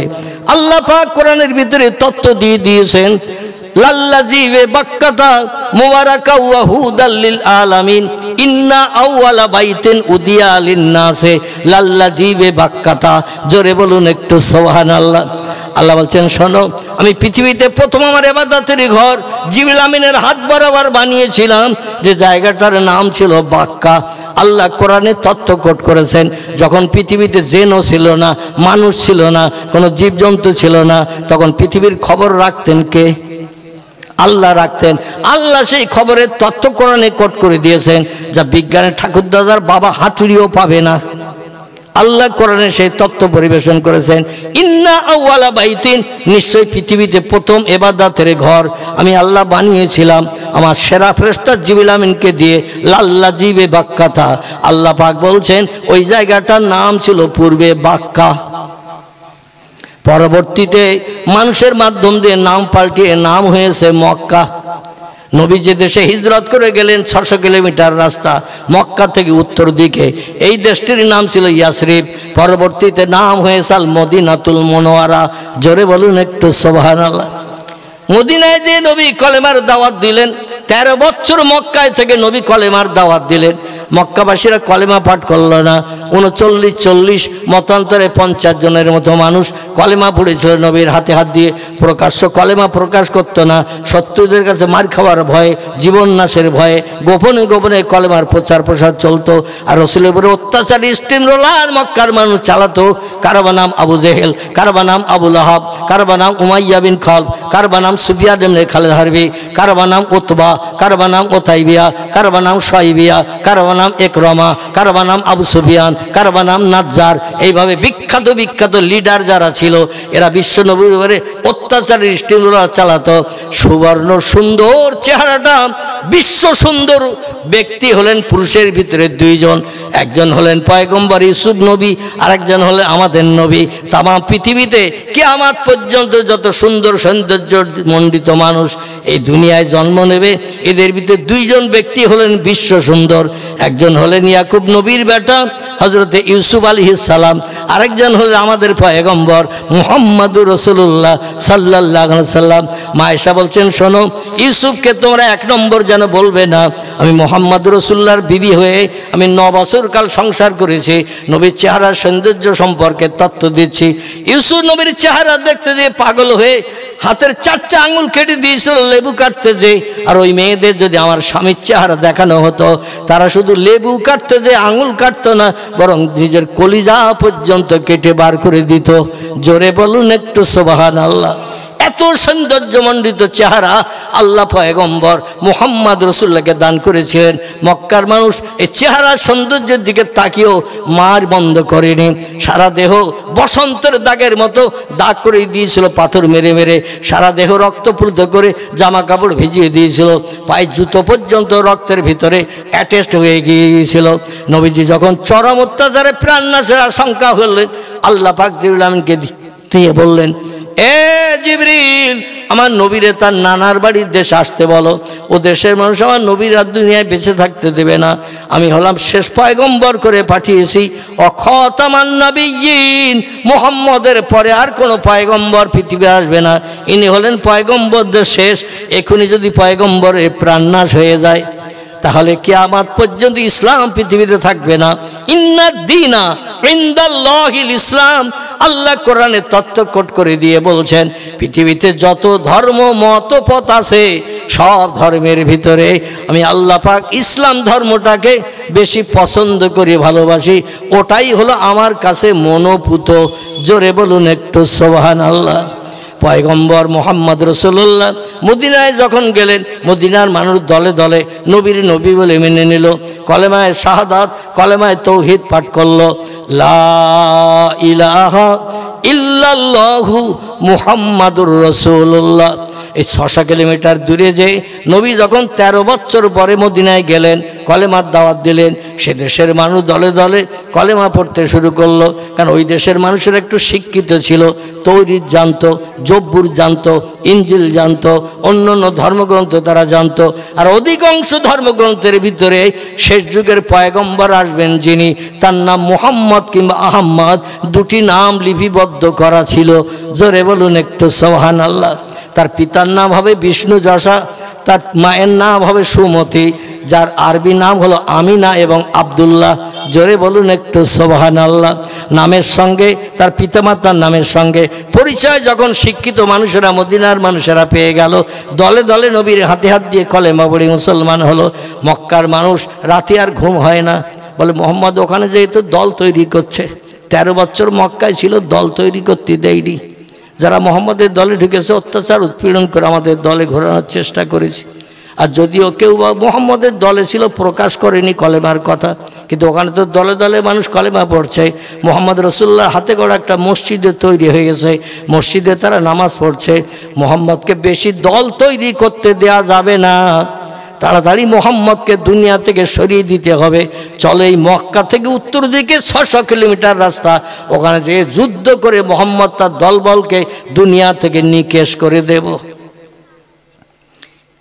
ইসলামের প্রথম যুদ্ধ হলো যে বছর নবী গেলেন ওই বছরের শেষে। হিজরত করে যে বছর নবী 53 বছর বয়সে মদিনায় গেলেন, ইয়াসরিবে গেলেন, ওই বছরের শেষে প্রথম যুদ্ধ করলো। যুদ্ধটির নাম হলো বদর। কি নাম বললাম? বদরের যুদ্ধ। এখানে আবু জেহেল সেনাপতি, নেতৃত্ব করছেন আবু সুফিয়ান। এ হলো অ্যাসিস্ট্যান্ট সেনাপতি, নামি দামি মানুষ উমাইয়া বিন খালদ। এ ছিল অ্যাসিস্ট্যান্ট সেনাপতি। যুদ্ধ কী করে পরিচালনা করতে হবে নেতৃত্ব নিয়ে অগ্নিঅস্ত্র, তরবারি থেকে শুরু করে ঘোড়া টোড়া যা কিছু সে যুগে যুদ্ধে ব্যবহার হতো সব নিয়ে চলে এসেছে। শত্রুদের সংখ্যা হলো 1000। মক্কার শত্রুদের, ইসলামের দুশ্মনদের সংখ্যা হলো 1000। আর পয়গম্বর মুহাম্মদ রাসূলুল্লাহ কলেমা পড়ে ইমানদার বানিয়েছেন মাত্র 313 জন। কজন? 313। এর ভিতরে আবার 7-8 জনের মতো বাচ্চা ছিল, বাচ্চা, ছোট বাচ্চা, 10-11 বছর বয়স, 8 বছর বয়স, এইরকম বাচ্চা মিলে 313। পয়গম্বরের সেনাদের কোনো যুদ্ধের অগ্নিঅস্ত্র নাই, ঘোড়া নাই, ঢাল নাই, আত্মরক্ষার কিছু নাই। নবীর মহব্বতে পাগল হয়ে যায় মক্কার মুশরিকরা যুদ্ধ করতে আসে। ইসলামের দাম বেশি না পৌত্তলিকতার দাম বেশি, প্রতিমা পুজোর দাম বেশি না লা ইলাহা ইল্লাল্লাহর দাম বেশি? যুদ্ধের ময়দানে পরিচয় হবে। ওরা এসেছে 1000। বদর নামে একটা কুয়ার পাশেই যুদ্ধটা হয়েছিল, তাই যুদ্ধটার নাম ইসলামিক ইতিহাসে হাদিস শরীফে লেখা হয়েছে বদরের যুদ্ধ। বদর কোনো জায়গার নাম না, একটা কুয়ার নাম। কিসের নাম বললাম? কুয়ার নাম, কুয়ার নাম। এইখানে মদিনা থেকে মানুষের আসে, আর এরা এদিক থেকে চলে গিয়েছে ওইখানে, দুই দিকে পাহাড়, মাঝখানে গলি রাস্তা। সেইখানে যুদ্ধ হয়েছিল। যুদ্ধে মক্কার মুশরিকরা 3 ডবল হওয়া সত্ত্বেও আল্লাহ পাক আসমানি রহমতে ফেরেশতা 5টা যুদ্ধে নবীর বুকে হাসি ফোটানোর জন্য পাঠিয়ে দিয়েছিলেন। জোরে বলুন একটু সুবহানাল্লাহ। একটা যুদ্ধের নাম বদরের যুদ্ধ, একটা নাম ওহদের যুদ্ধ, একটার নাম তবুকের যুদ্ধ, একটার নাম খন্দকের যুদ্ধ, একটার নাম মুতার যুদ্ধ। এই যুদ্ধে আল্লাহ রহমতি ফেরেশতা পাঠিয়েছিলেন। শত্রুদের সেনা বেশি ছিল মুসলমানদের থেকে বেশি, এই জন্য মুসলমানরা পরাজয় বরণ করলে ইসলাম মিলিয়ে মাঠ হয়ে যাবে। আল্লাহ তাই মাথায় রেশমি পাগড়ি পরিয়ে সবুজ রঙের জামা গায়ে দিয়ে আল্লাহ পাক ফেরেশতা পাঠিয়েছেন আসমান থেকে যুদ্ধের ময়দানে মুসলমানদের হয়ে লড়াই করার জন্য। জোরে বলুন একটু সুবহানাল্লাহ। নবী বলছেন, মান কানা লিল্লাহ, যে লোকটি আল্লাহর আপন হয়ে যাবে, কানাল্লাহু লাহু, আল্লাহ তার আপন হয়ে যায়। আপনাদের কাছে জিজ্ঞাসাবাদ করি, নবী আল্লাহর আপন ছিলেন না শত্রু ছিলেন? পৃথিবীতে পয়গম্বরদের মতো আপন ব্যক্তি আল্লাহর আর কেউ নাই। 2 নম্বরে আল্লাহর আপন ব্যক্তি আরেকটা দল, পূর্বে তার নাম বলেছি, বলুন তো নামটা কি? ওলি আউলিয়ার দল, এরা হলো আল্লাহর আপন দল। আর আমরা আলেম, হাফেজ, কারি, মুফতি থেকে শুরু করে মাওলানা মৌলবী থেকে শুরু করে মসজিদের ইমাম, মুয়াজ্জিন, মুক্তাদি থেকে শুরু করে যত দলের মানুষ আছি, আমরা আল্লাহর আপন হতে পারিনি। ঠিক বললাম না ভুল বললাম? ভালো করে চিন্তা করে শুনবেন। এই 2টি দলের মানুষ আল্লাহর আপন হয়েছে, আর আল্লাহর কাছে যখনই টেলিফোন করেছে, ঘরের বারান্দায় বসে, রাস্তায় দাঁড়িয়ে, ঝোপঝাড় জঙ্গলে, আল্লাহ তাদের ডাকে সাড়া দিয়েছে না দেয়নি? আর প্রতি সপ্তাহে জুমার দিন মসজিদে নামাজ পড়তে যাই আমি, অধম কম বেশি আপনারা জানেন। 40 বছর এক জায়গায় ইমামতি করছি, গ্রামটির নাম খিদিরপুর। কি বললাম? তালপুকুরের একটু আগে খিদিরপুর, দেবক পেরিয়ে যে 40 বছর আমার ইমামতির মেয়াদ। তাহলে আমি 40 বছর ইমামতি করছি, মানে বড় ওলি হয়ে গেছি তো নাকি? একটানা 40 বছর। হ্যাঁ, জুমার দিন জুমার নামাজ শেষ হয়ে যায়, আল্লাহ নবী বলছেন, আল জুমাতু আগেরুন আল জুমাতু আজহেরুন। জুমার দিন খুশির দিন, জুমার দিন শান্তির দিন, জুমার দিন ঈদের দিন, জুমার দিন হলো উম্মতে মুহাম্মাদীদের দোয়া কবুলের দিন। তিরমিজি শরীফের হাদিস, পয়গম্বর বলছেন, 1 সপ্তাহ যত সগীরা গুনাহ করে ফেলবেন, নফসের তাড়নায় পড়ে, শয়তানের ওয়াসওয়াসায় পড়ে, বন্ধুর পাল্লায় পড়ে যত গুনাহ করবেন, জুমার 2 রাকাত ফরজ নামাজ আদায়ের সঙ্গে সঙ্গে আল্লাহ পাক সগীরা গুনাহগুলো মাফ করে দিয়ে আমলনামার খাতা সাদা করে রেখে দেন। একটু জোরে হবে না? জুমার দিন টোটাল নামাজ কত রাকাত? আলহামদুলিল্লাহ, আপনারা তথ্য দিয়েছেন, আমি খুব খুশি হলাম। কিন্তু এইবার একটা তথ্য জানতে চাচ্ছি, আমরা পড়ি ক রাকাত? হ্যাঁ, জুমার দিন আমাদের জন্য নামাজ হলো 22 রাকাত, কিন্তু আমরা পড়ি 2 রাকাত। ঠিক বললাম না ভুল বললাম? আপনাদের গ্রামের মসজিদে জুমার দিন কোনোদিন আমি নামাজ পড়ার সুযোগ পাইনি, এজন্য আপনাদের গ্রামের তথ্য দেব না, আমারই গ্রামের তথ্য দিচ্ছি। নেওরা বড় মসজিদ, যেখানে 1,500-এর মতো মানুষ জুমার দিন হাজির হয়, কিছু কম বেশি 1,500-এর মতো মানুষ হাজির হয়। আর ইমাম সাহেব যখন ফরজ নামাজটা পড়িয়ে ডাইনে বামে সালাম ফিরিয়ে একটা ছোট্ট দোয়া, কোরআনের আয়াত 2-3টে পড়ি, দোয়া যেই করে দেয়, এরপরে আর নামাজ আসে না নাই? বাদাল জুমা, আখিরির জোহর, জুমার সুন্নত, নফল আসে না নাই? কিন্তু ডাইনে বামে সালাম ফিরিয়ে ইমাম সাহেবের ওই কোরআনের 2-3টে আয়াতের দোয়া শেষ করে জুতো খোঁজার পালা শুরু হয়ে যায়। ঠিক বললাম না ভুল বললাম? শতকরা 40% বললেও অতুক্তি নাই, বা আরো বেশি বললেও হয়তো অতুক্তি হবে না। কোন রকমের 2 রাকাত ফরজ নামাজের ডাইনে বামে সালাম ফিরিয়ে সব গো টু হোম, গরম গরম বাড়ি যেয়ে খাবো, শেষ দোয়া পর্যন্ত থাকলে মালা সব ঠান্ডা হয়ে যাবে, আবার গ্যাসে সিলিন্ডারে গরম করতে হবে, দরকার নাই। তারপর শেষ দোয়া পর্যন্ত থাকলে আমার অজান্তা ডিবিসল মুগুর মার্কা হাওয়াই চপ্পল কার পায়ে চলে যাবে তার ঠিক নাই। কি ঠিক বললাম না ভুল বললাম? এই জন্য একটু আগে ভাগে চলে যায়, জুতো দুটো যাতে কেউ না নিয়ে যায়। আচ্ছা, মসজিদ এটা চুরির জায়গা না এটা ভালো জায়গা? ভালো জায়গা। কিন্তু বর্তমানে মসজিদে কিছু যায় খোদাদ্রোহী, সামনে লেবাস পোশাক পরিচ্ছদ দেখলে মনে হয় একেবারে আল্লাহওয়ালা ওলি মানুষ, মনের ভিতরে কি আছে আমরা তো কিছুই জানি না। অনেকে যায় জুতো পাল্টাতে।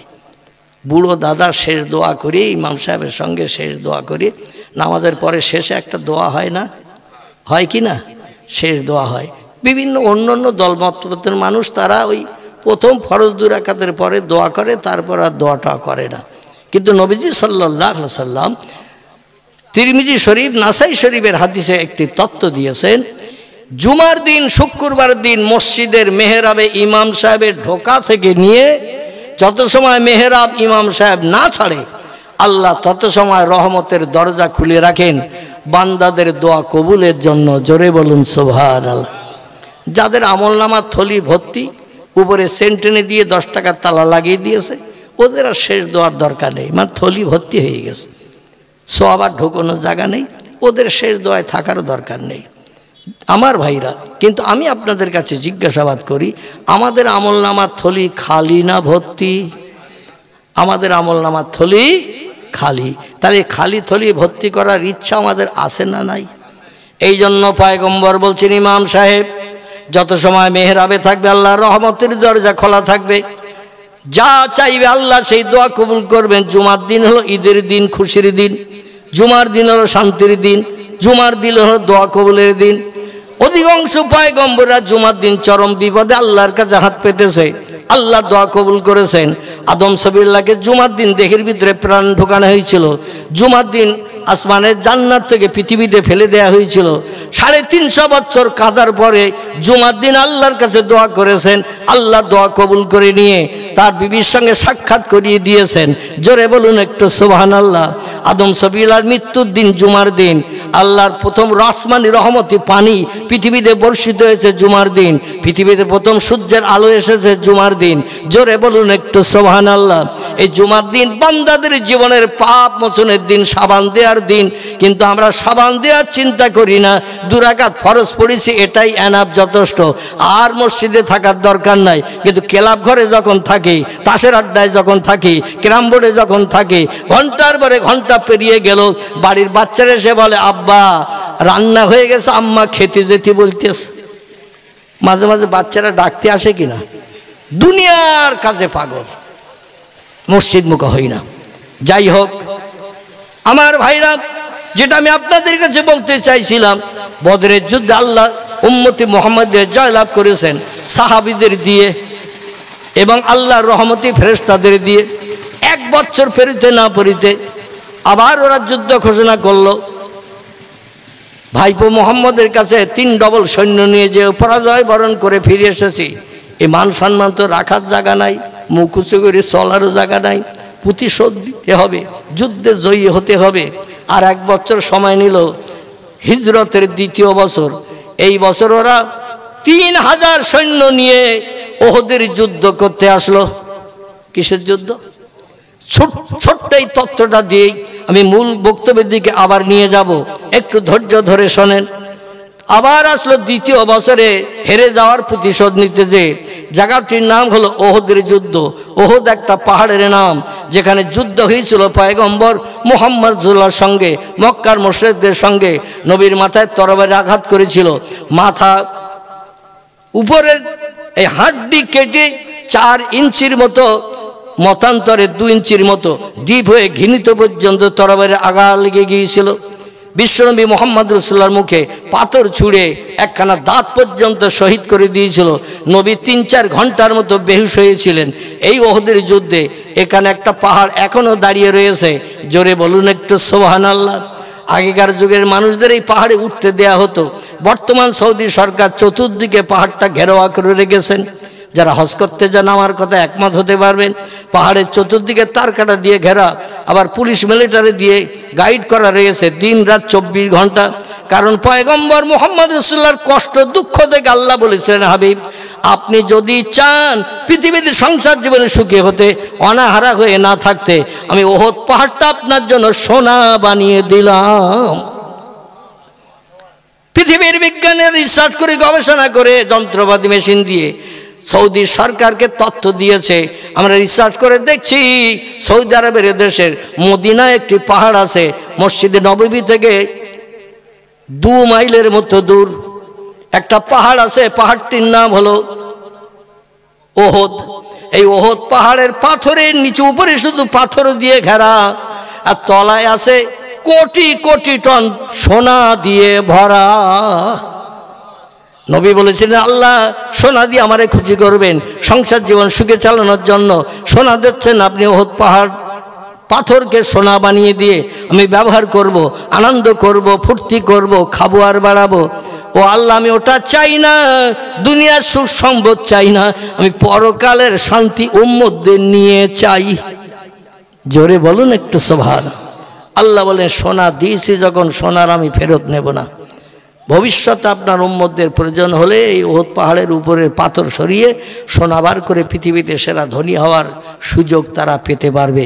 তাই সৌদি সরকার বলল, আমরা যে তেল তুলছি মাটির তলা দিয়ে, তেলেই আমাদের সারা দেশের জনগণের সংসার চলে যায় মাত্র 55 দিন তেল তোলার পর। কদিন? 55 দিন তেল তুললে সারা দেশের জনগণের 1 বছরের খোরাক জোগাড় হয়ে যায়। এখন সোনার দরকার নাই, ভবিষ্যতে তেল টেল যদি না পাই তখন ওহদ পাহাড়ের পাথর সরাবো। ওরা তাই তার কাটা দিয়ে ঘিরে রেখে পুলিশ মিলিটারি দিয়ে ফোর্স দিয়ে ওরা সংরক্ষণ করে রেখেছে। এই পাহাড়ের কিনারে যুদ্ধ হলো। পয়গম্বর মোহাম্মদ রাসূলুল্লাহর সৈন্য ছিল 1000, শত্রুদের সৈন্য ছিল 3000। তাহলে ওরা 2 ডবল বেশি তো নাকি? 2 ডবল বেশি। যুদ্ধ হলো। প্রথম পর্যায়ে নবী সাহাবীরা, নবীর একটা তথ্যের ভুল করার কারণে একটু হেনস্থা হয়েছিল। পরবর্তীতে আবার ওহদের যুদ্ধে পয়গম্বরের সাহাবীরা জয়ী হয়ে গেল। মক্কার মুশরিকরা পালানোর জায়গা পেল না, কেহ বা পালিয়ে চলে গেল পাহাড়ের এরিয়া থেকে, কেহ বা দুনিয়া থেকে জনম জনম বিদায় নিল। 70 জন মক্কার মুশরিক ধরা পড়ে গেল। 70 জন মক্কার মুশরিক নবী সাহাবীদের হাতে ধরা পড়ে গেল।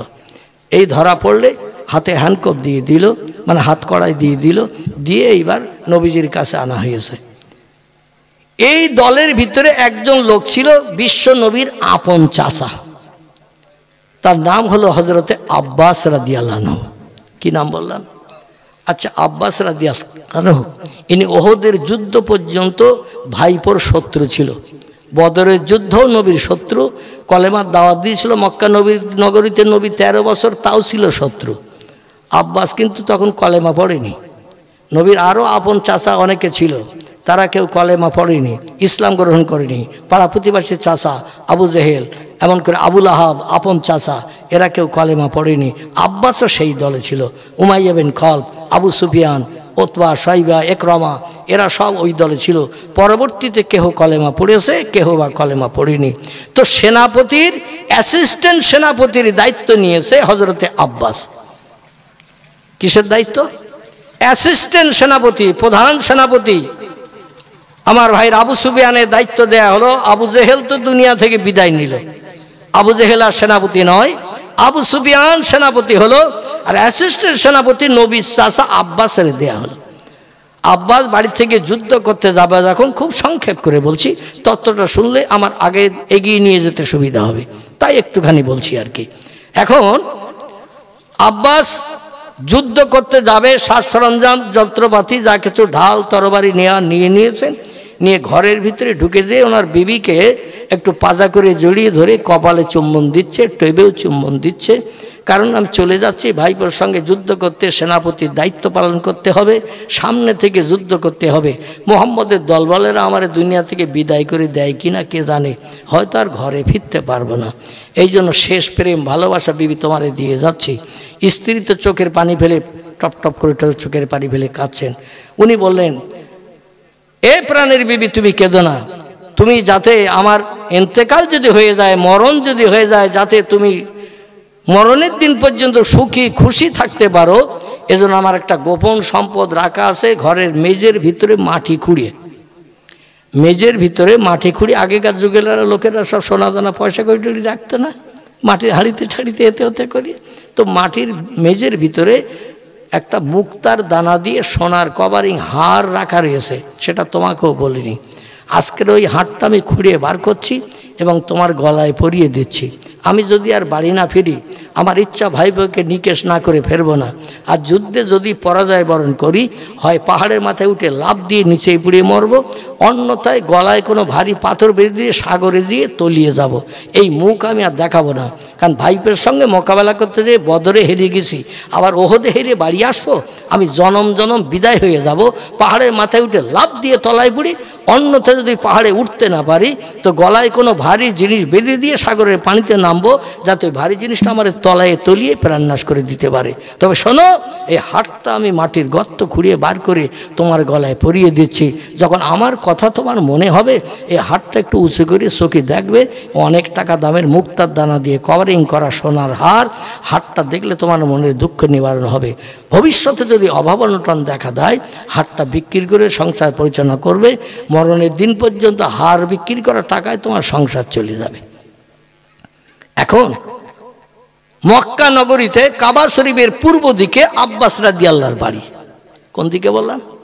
কাবা শরীফের পূর্ব দিকে আব্বাস রাদিয়াল্লাহর বাড়ি। এখানে এখনো সৌদি সরকার লোহার রেলিংয়ের একটা ব্যারিকেড করে রেখে দিয়েছে, নবীর চাচাদের ঘরের জায়গা। কারবার নাম ছিল হারেস, কারবার নাম মোকাবেম, কারবার নাম হামজা, কারবার নাম আব্বাস, কারবার নাম আবু তালেব, কারবার নাম আবুল আহাব, কারবার নাম আবদুল্লাহ। এদের সকলের ঘর ছিল ওই ব্যারিকেডের ভিতরে। এটা সাদা ইতালিয়ান শ্বেত পাথরের চাতল করে ঘেরা। তার পূর্ব দিকে আর একটা পাথরের চাতল আছে, 175 ধাপের মতো রাস্তা, লাল পাথরের চাতল। এই চাতলটা টপকালেই পয়গম্বর মোহাম্মদ রসুল্লাহর জন্মঘরের দরজায় যেয়ে হাজির হওয়া যায়। জোরে বলুন সুবহানাল্লাহ। আর এই যে সাদা পাথরের চাতল, নবীর চাচাদের ঘর, 255 ধাপের পায়ে হাঁটা রাস্তা। আমি পায়ে ধাপ মেপে কয়েক তারিখ গুনে দেখেছি কাবা শরীফ থেকে বেরিয়ে আসার পথে। 255 ধাপ পায়ে হাঁটলে স্বাভাবিক নিয়মে যতটা পথ যাওয়া যাবে, এতটা দূর দিয়ে ওই লোহার গ্রিল দিয়ে প্রাচীর দিয়ে ঘেরা এই জায়গাটা ছিল নবীর চাচাদের ঘর। এই চাচার ঘরও সেখানে ছিল। ইনি স্ত্রীর গলায় সোনার হার পরিয়ে দিয়ে চুম্বন দিয়ে, কপালে চুম্বন দিয়ে বলছে, আমার জন্য আশীর্বাদ করিও, আমার জন্য স্রষ্টার কাছে কামনা করিও, যাতে যুদ্ধে জয়ী হয়ে ফিরতে পারি। এখন পয়গম্বর মোহাম্মদ রসুল্লাহ জীবনে 23টার মতো যুদ্ধ করেছিলেন। 11 থেকে 12টি যুদ্ধে নবী স্বয়ং হাজির ছিলেন। বাকি কিছু ছোটোখাটো যুদ্ধ নবী সাহাবীদের সেনাপতি করে পাঠিয়ে দিয়েছিলেন। সব যুদ্ধে আল্লাহ পয়গম্বরের মুখে হাসি ফুটিয়েছিলেন। জোরে বলুন সুবহানাল্লাহ। ওহদের যুদ্ধে ওরা 3 ডবল সেনা, মুসলমানেরা 1 ডবল, 1000, ওরা হলো 3000। যুদ্ধের শেষে পরাজয় বরণ করলো। জীবন রক্ষার তাগিদে বিবি বাচ্চার মায়ায় পড়ে সব ফিরে চলে গেল মক্কায়। 70 জন ওরা ফিরতে পারেনি। পাহাড়ের এরিয়ার ভিতরে ওরা ধরা পড়ে গেল মুসলমানদের হাতে। ওদের হাতে হ্যান্ডকোপ হাতকড়ি দিয়ে নবীজির সামনে আনা হলো। পয়গম্বর মোহাম্মদ রাসূলুল্লাহ বলছেন, এখন এই যারা ধরা পড়েছে আমাদের প্রাণনাশ করার জন্য এসেছিল, মক্কা থেকে এত দূরের পথ পাড়ি দিয়ে আমাদের বিবি বাচ্চা বিধবা এতিম করার জন্য এসেছিল, আল্লাহর রহমত হয়েছে, রহম হয়েছে, আমরা যুদ্ধে জয়ী হয়েছে। এখন তোমরা বলো, এই যে 70 জন ধরা পড়েছে মক্কার মুশরিক, আমাদের দুশমন, এদের কি করা যাবে? মদিনার মুসলমানেরা ডেকে বললেন, ইয়া রাসূলুল্লাহ, আমরা মদিনার মানুষেরা কিছু তত্ত্ব দেব না। প্রথম যেখানে কলেমার দাওয়াত দিয়ে আপনি যাদের ইমানদার বানিয়েছেন, যারা আপনার সহসঙ্গী হয়ে মাতৃভূমি ছেড়ে মদিনায় চলে এসেছে, তারা আপনার বেশি সেবা করেছে, যত্ন করেছে, মহব্বত করেছে, ভালোবাসা দিয়েছে। ইয়া রাসূলুল্লাহ, ওই মক্কার অধিবাসী যারা মদিনায় আছে, যারা আপনার প্রিয় সাহাবী, আমল কালামের সব থেকে বেশি। আমরা তো 13 বছর কলেমার দাওয়াত দেওয়ার পরে মুসলমান হয়েছি। আমাদের 13 বছর আগে যারা কলেমা পড়েছে ওদের আমল কালাম বেশি। আপনি ওদের নিয়ে আলোচনা করুন, কি রায় ওরা দেয়। নবী বললেন, মক্কার অধিবাসীদের ভিতরে আমার প্রিয় ব্যক্তি আছেন 4 জন। কজন? 4 জন প্রিয় ব্যক্তি, যারা প্রথমে কলেমা পড়েছিল।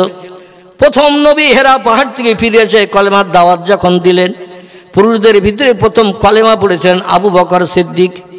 যুবকদের ভিতরে প্রথম কলেমা পড়েছিলেন ওসমান গনি। 7 বছরের বাচ্চা, মতান্তর 8 বছর বয়স। প্রথম বাচ্চাদের ভিতরে কলেমা পড়েছিলেন তিনি হলেন আলী মুর্তজা।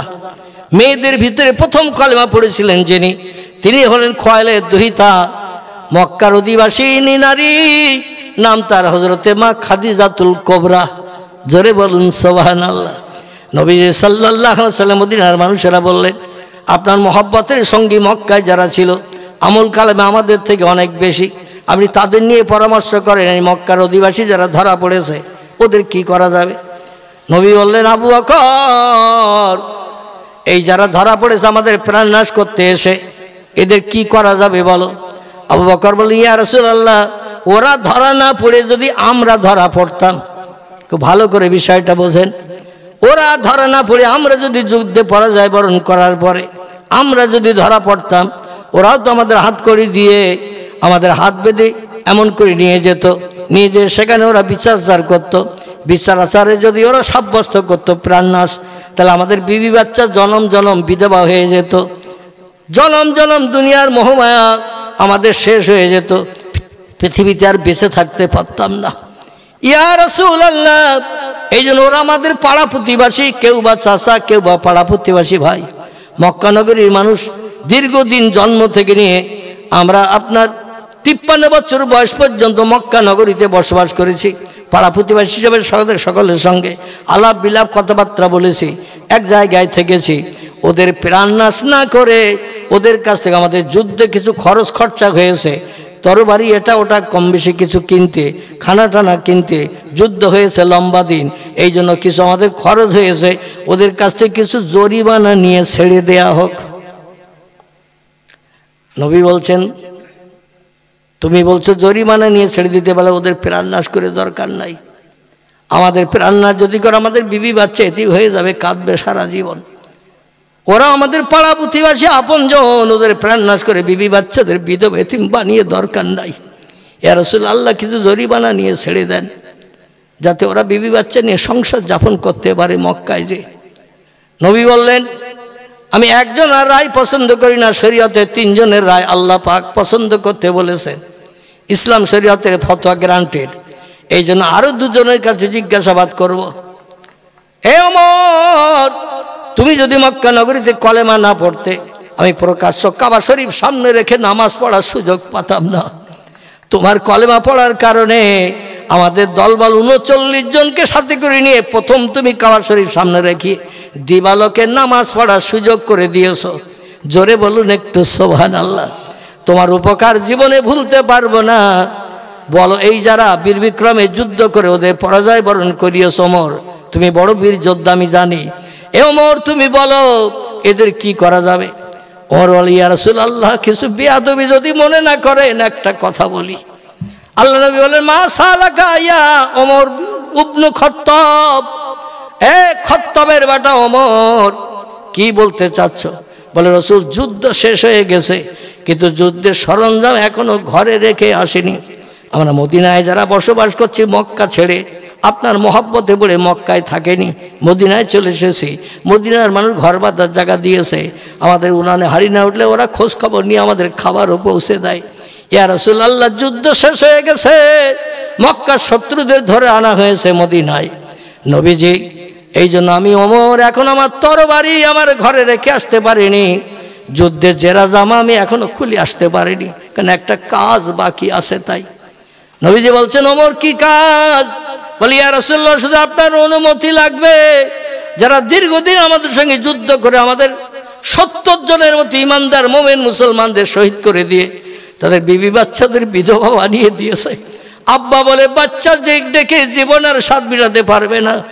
স্ত্রী স্বামীর কাছে কোনো জিনিসের দাবি করে জীবনের শখ মেটাতে পারবে না। শহীদ হয়ে গেছে যারা, পৃথিবীর মায়া ছেড়ে কবরে চলে গেছে তারা, ওদের পাহাড়ের কিনারে তাদের কবরস্থ করা হয়েছে ইয়া রাসূলুল্লাহ। আর যারা আমাদের বিবিদের বিধবা বানালো, সন্তানদের এতিম করলো, আর তাদের জরিমানা নিয়ে ছেড়ে দেবেন, আমি ওমর ওটা পছন্দ করি না। আমার রায় হলো, একটু অনুমতি দেন, এ মাথা থেকে ধরবো আর ও মাথা পর্যন্ত শুধু একবার করে তরবারি চালাবো, দেহ থেকে মাথাটা আলাদা করে দিয়ে দেব, যাতে অদূর ভবিষ্যতে কোনো দিন আপনার বিরুদ্ধে আর যুদ্ধ করতে ওরা না আসতে পারে। অনুমতি দেন, যে কটা ধরা পড়েছে সব কটা প্রাণনাশ করে দেব, কারণ ওরা মুনাফিক। এখনো ওয়াদা করবে আপনার বিরুদ্ধে আর মোকাবেলা করবে না, বাড়ি যে ওদের ওয়াদার মনে থাকবে না।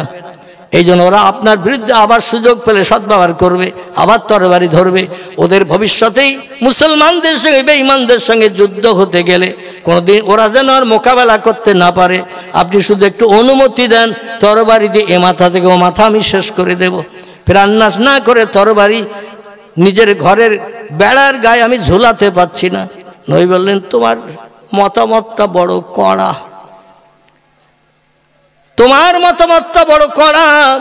আল্লাহ নবী বলেন, আমার মোহাব্বতের জামাই ওসমান, যদিও তখন ওসমান রাদিয়াল্লাহু প্রিয় নবী মুহাম্মদ রাসূলুল্লাহর অতি কাছের মানুষ ছিলেন এবং মদিনার সব থেকে বড় ধনাঢ্য ব্যক্তি ছিলেন। ওসমান, তোমার মত কি? ওসমান রাদিয়াল্লাহু বলি, ইয়া রাসূলুল্লাহ, আবু বকরের মতটাও আমার পছন্দ, কারণ বিবি বাচ্চা বিধবেতিভাবে বাপের আর বাপ বলে ডাকতে পারবে না, মার কাছে যে জীবনের কোনো দাবি করে শখ করতে পারবে না, কারণ বাবা আয় রোজগার করে, মেয়েরা ঘর কন্যার কাজ করে, রান্নাবান্নার কাজ করে, তারা জনম জনম সকল জীবনের শখ মেটানো থেকে বঞ্চিত হয়ে যাবে। ইয়া রাসূলুল্লাহ, আবু বকরের রাওটাও আমার পছন্দ, তো ওমর যে তথ্য দিয়েছে ওটাও আমার পছন্দ। ওদের ছেড়ে দিলে আবার দলবল তৈরি করবে, আবার 1-1 বছরের ভিতরে আমাদের সঙ্গে যুদ্ধ করতে আসবে, দুইটা মত আমার পছন্দ। নবী বললেন, মদিনার মুসলমানেরা, ও মদিনাবাসীরা, আনসারেরা, বলো তোমরা এখন কি বলতে চাও? নবী বললেন, ইয়া রাসূলুল্লাহ, আমরা পূর্বেই তো বলেছি, মক্কার মোহাব্বতের সাহাবীরা, মক্কার মুসলমানেরা যেটা বিচার করে রায় দেবে আমরা সেই বিচারের রায়ে একমত।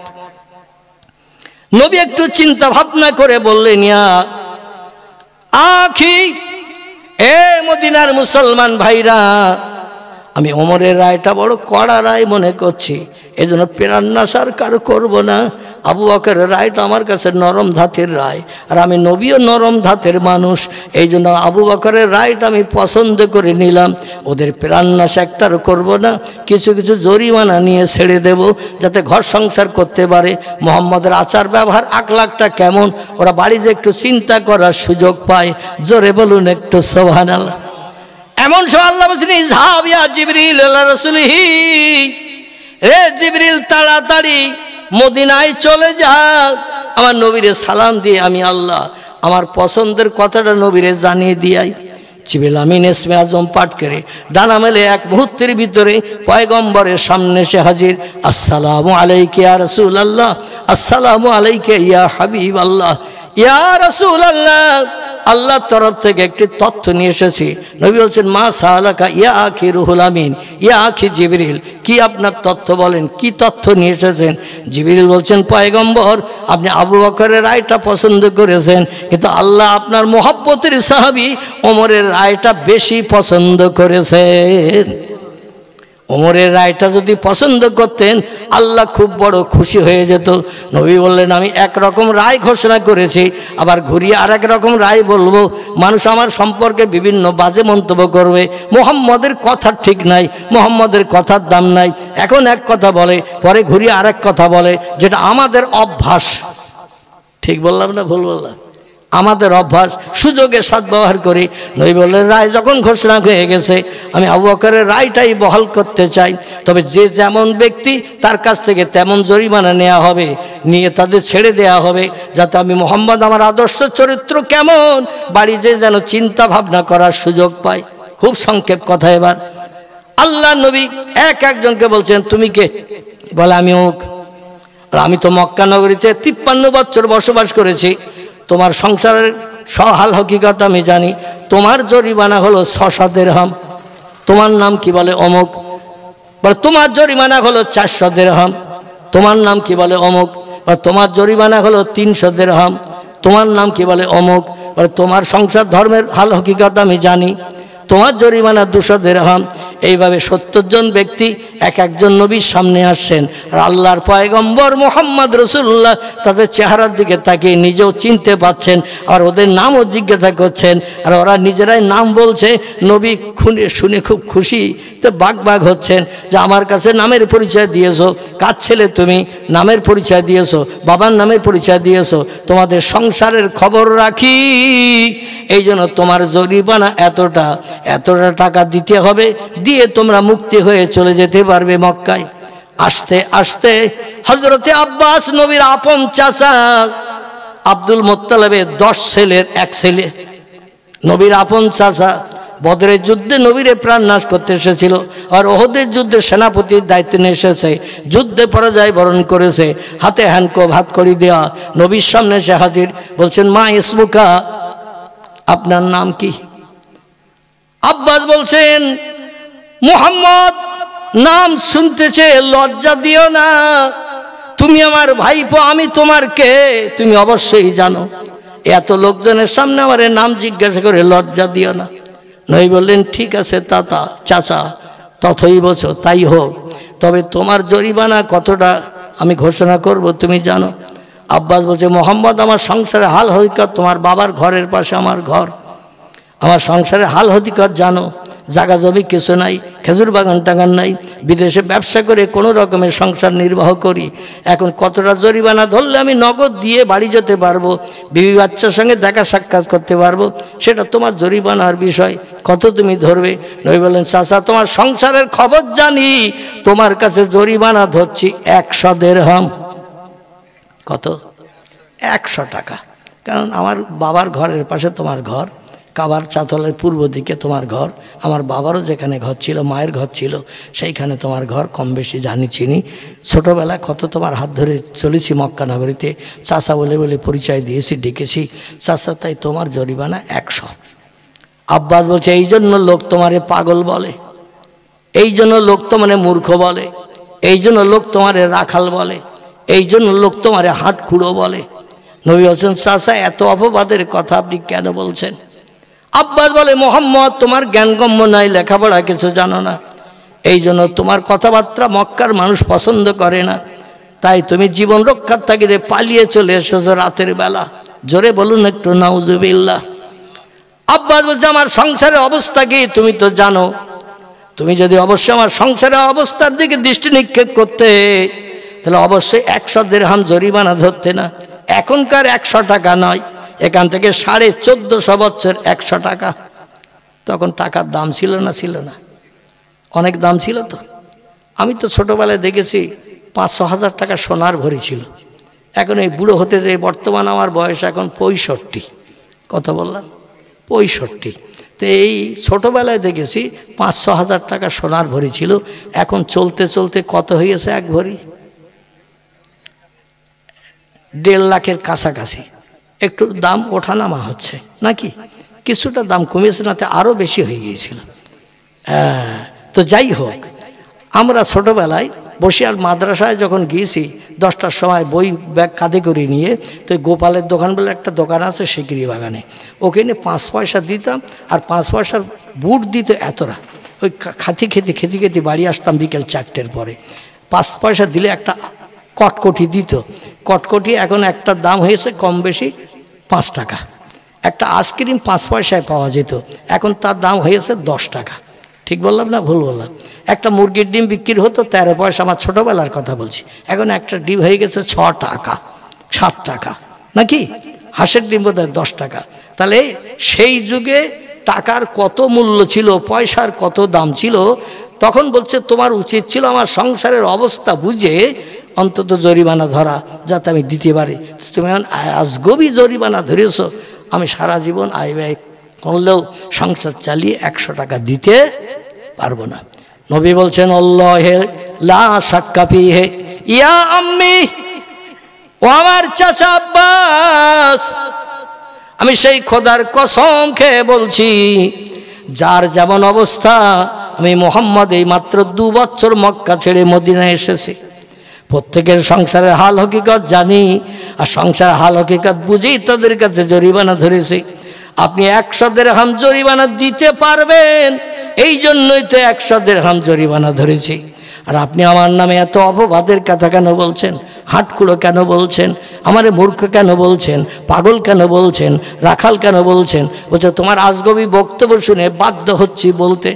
নবী বললেন চাচা, তাহলে 100 দিরহাম দেয়া কি তোমার জন্য অপারক?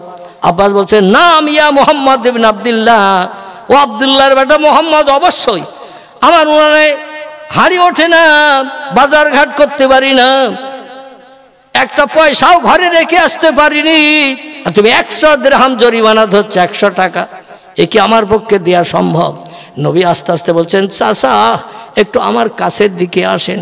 আব্বাস 2-4 পা এগিয়ে গেছে, বলছে মাশাআল্লাকা ইয়া ইবনে মুহাম্মদ, এ বেটা মোহাম্মদ, কাছের কাছে যে কি বলতে চাইছো? বলে চাচা জোরে জোরে বলবো না, একটু আস্তে আস্তে বলবো যাতে তুমি শুনতে পাও, এই জন্য একটু কাছে ডেকেছি। তবে ভয় নাই, প্রাণ নাশ করবো না, আঘাত করবো না, ক্ষতি করবো না, আপনার নামে কোনো বাজে মন্তব্য করবো না। আমি একটা তথ্য দিতে চাইছি, সেই খোদার কসম 100 দিরহাম আমি জরিমানা ধরেছি, আপনি দিতে পারবেন? তাই আব্বাস ডেকে বলছে, কিভাবে দিতে পারবো? একটা পয়সা ঘরে রেখে আসতে পারি নাই, রান্না করার মতো খাবার রেখে আসতে পারি নাই, আর তুমি বলছো আমি দিতে পারো? নবী বলছেন, চাচা যুদ্ধের জামা পোশাক পরিধান করে, জেরা পরিধান করে, তরবারি কাঁধে ঝুলিয়ে নিয়ে যখন ঘরের ভিতরে ঢুকেছিলেন চাচিমার সঙ্গে শেষ সাক্ষাৎ করতে, ও চাচা চাচিমার সঙ্গে শেষ দেখা করতে, যুদ্ধ করে আর ফিরবেন না এমন ওয়াদা করেছিলেন চাচিমার সঙ্গে, বারবার মোহাম্মদের সঙ্গে যুদ্ধ করবো, হেরে যাবার মক্কা এসে মুখ দেখাবো, এই যুদ্ধের সেনাপতির দায়িত্ব পেয়েছি, হেরে যদি যাই পাহাড়ের মাথায় ঠেলে উঠি, লাফ দিয়ে তলায় পড়ে মৃত্যুবরণ করব, আর যদি পাহাড়ে উঠতে না পারি তো ভারী জিনিস গলায় বেঁধে নিয়ে সাগরের পানিতে নেমে পানির তলায় আমি ডুবে যাব, মক্কায় আর ফিরে আসবো না। ও চাচা, চাচিমা ওই তত্ত্ব শুনে যখন কান্নাকাটি করছিল, তখন আপনি চাচিমার কপালে চুমো দিয়েছিলেন, 2 টেবই চুমো দিয়েছিলেন, বুকে পাজা করে জড়িয়ে ধরেছিলেন, কথাটা ঠিক না ভুল? আব্বাস বলছে, হায় রে, কোথায় সেই মক্কা আর কোথায় এই সেই মদিনা? 600 মাইল, 600 কিলোমিটার দূর, 400 মাইল দূর, এত দূরে বসে মোহাম্মদ কি করে দেখল? নবী বলেন, চাচা শুধু তাই নয়, আপনার ঘরের মেঝের তলায় একটা সোনার হার মুক্তার দানা দিয়ে কভারিং করা, ওই হাটটাও মাটির নিচে গেড়ে রেখেছিল, আপনার বিবিও জানতো না।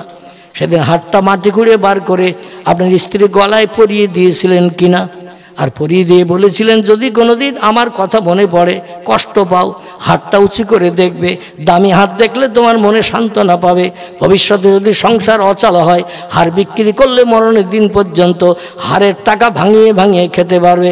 ও চাচা এই হাতটা চাচিমার গলায় পরিয়ে দিয়ে এ কথা বলেছিলেন কিনা বলেন?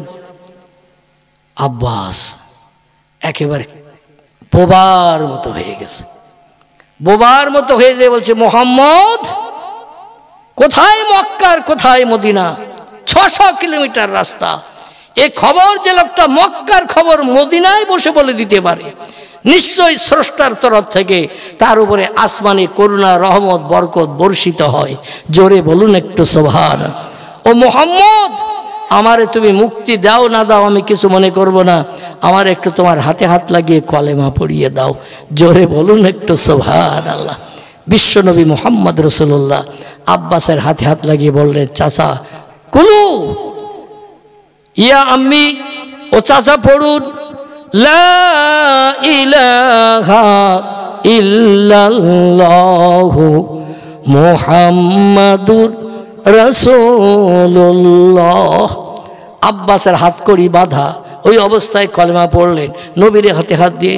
নবী বললেন, মদিনার মুসলমানেরা, আমার সাহাবীরা, এই লোকটা এখন তোমাদের ভাই হয়ে গেছে। কেন? আল মুসলিম আখুল মুসলিম, একটা মুসলমান আর একটা মুসলমানের ভাই। একটা মুসলমান বিপদে থাকবে আর একটা মুসলমান সংসার জীবনে সুখ ভোগ করবে, এটা মুসলমানের চরিত্র নয়। ও আমার সাহাবীরা, এই আমার চাচা যে লোকটা ছিল মুশরিক বেঈমান, সে এখন কলেমা পড়ে মুসলমান হয়ে গেছে। এখন তোমরা মুসলমান ভাইয়ের মুখে হাসি ফুটাবে না কাঁদতে কাঁদতে বাড়ি ফিরাবে? মদিনার মুসলমানেরা বলে, ইয়া রাসূলুল্লাহ, আমরা কোনো মুসলমানের জ্ঞানকৃত শস্য দানা পরিমাণ ক্ষতি করতে চাই না। নবী বললেন, তা যদি না চাও তাহলে আমার চাচার হাতের হাত কড়িটা খুলে দিয়ে ওনার ওই জরিমানাটা মাফ করে দাও। মদিনার মুসলমানেরা জরিমানা মাফ করে দিয়ে দিল। নবীর এই আজগবি তথ্য আব্বাসের কাছে বর্ণনা করার কারণে, আব্বাসের কাছে পরিবেশন করার কারণে আব্বাস সঙ্গে সঙ্গে কলেমা পড়ে ইমানদার মুমিন মুসলমান হয়ে বিনা জরিমানায় হাসতে হাসতে বাড়ি ফিরে আসলো। ওই দিন থেকে নিয়ে কলেমার কাজ করা শুরু করে দিল মরণের দিন পর্যন্ত। এই অল্প দিনের ভিতরে আব্বাস দুনিয়ায় বেঁচে থাকতে আল্লাহ নবীর মুখে সরাসরি জান্নাতের সার্টিফিকেট পেয়ে গেল। একটু জোরে বলুন। কিন্তু আমরা মুসলমান, আমাদের অবস্থাটা কি? আসুন এবার নবীজির একটি হাদিসের কথা বলে আমার কর্তৃপক্ষ ভাই একটু তথ্য দিয়েছিলেন কানে কানে, সেই সম্পর্কে 2-10 মিনিট বক্তব্য রাখবো। যদিও টাইম অনেক লম্বা হয়ে গেছে, আমি শেষ করে দিয়ে দেব। আমার ভাইরে নবীজি বলছেন, বাদিরু বিল আমালে ফিতানান কা কেতাইল লাইলে মুসলিমুন ওয়াইসবিহু রাজুলু মুমিনান ওয়ায়ুমসি কাফিরান ওয়ায়ুমসি মুমিনান ওয়াইসবিহু কাফিরান ওয়ায়াবু দীনাহু বিআরাদিম মিনাদ দুনিয়া, রাওয়াহু মুসলিম। জোরে বলুন একটু সুবহানাল্লাহ। নবী বললেন, আখিরি জমানায় আমার উম্মতের উপরে এমন একটা সময় আসবে, খুব ভালো করে শোনেন এবার কথাটা।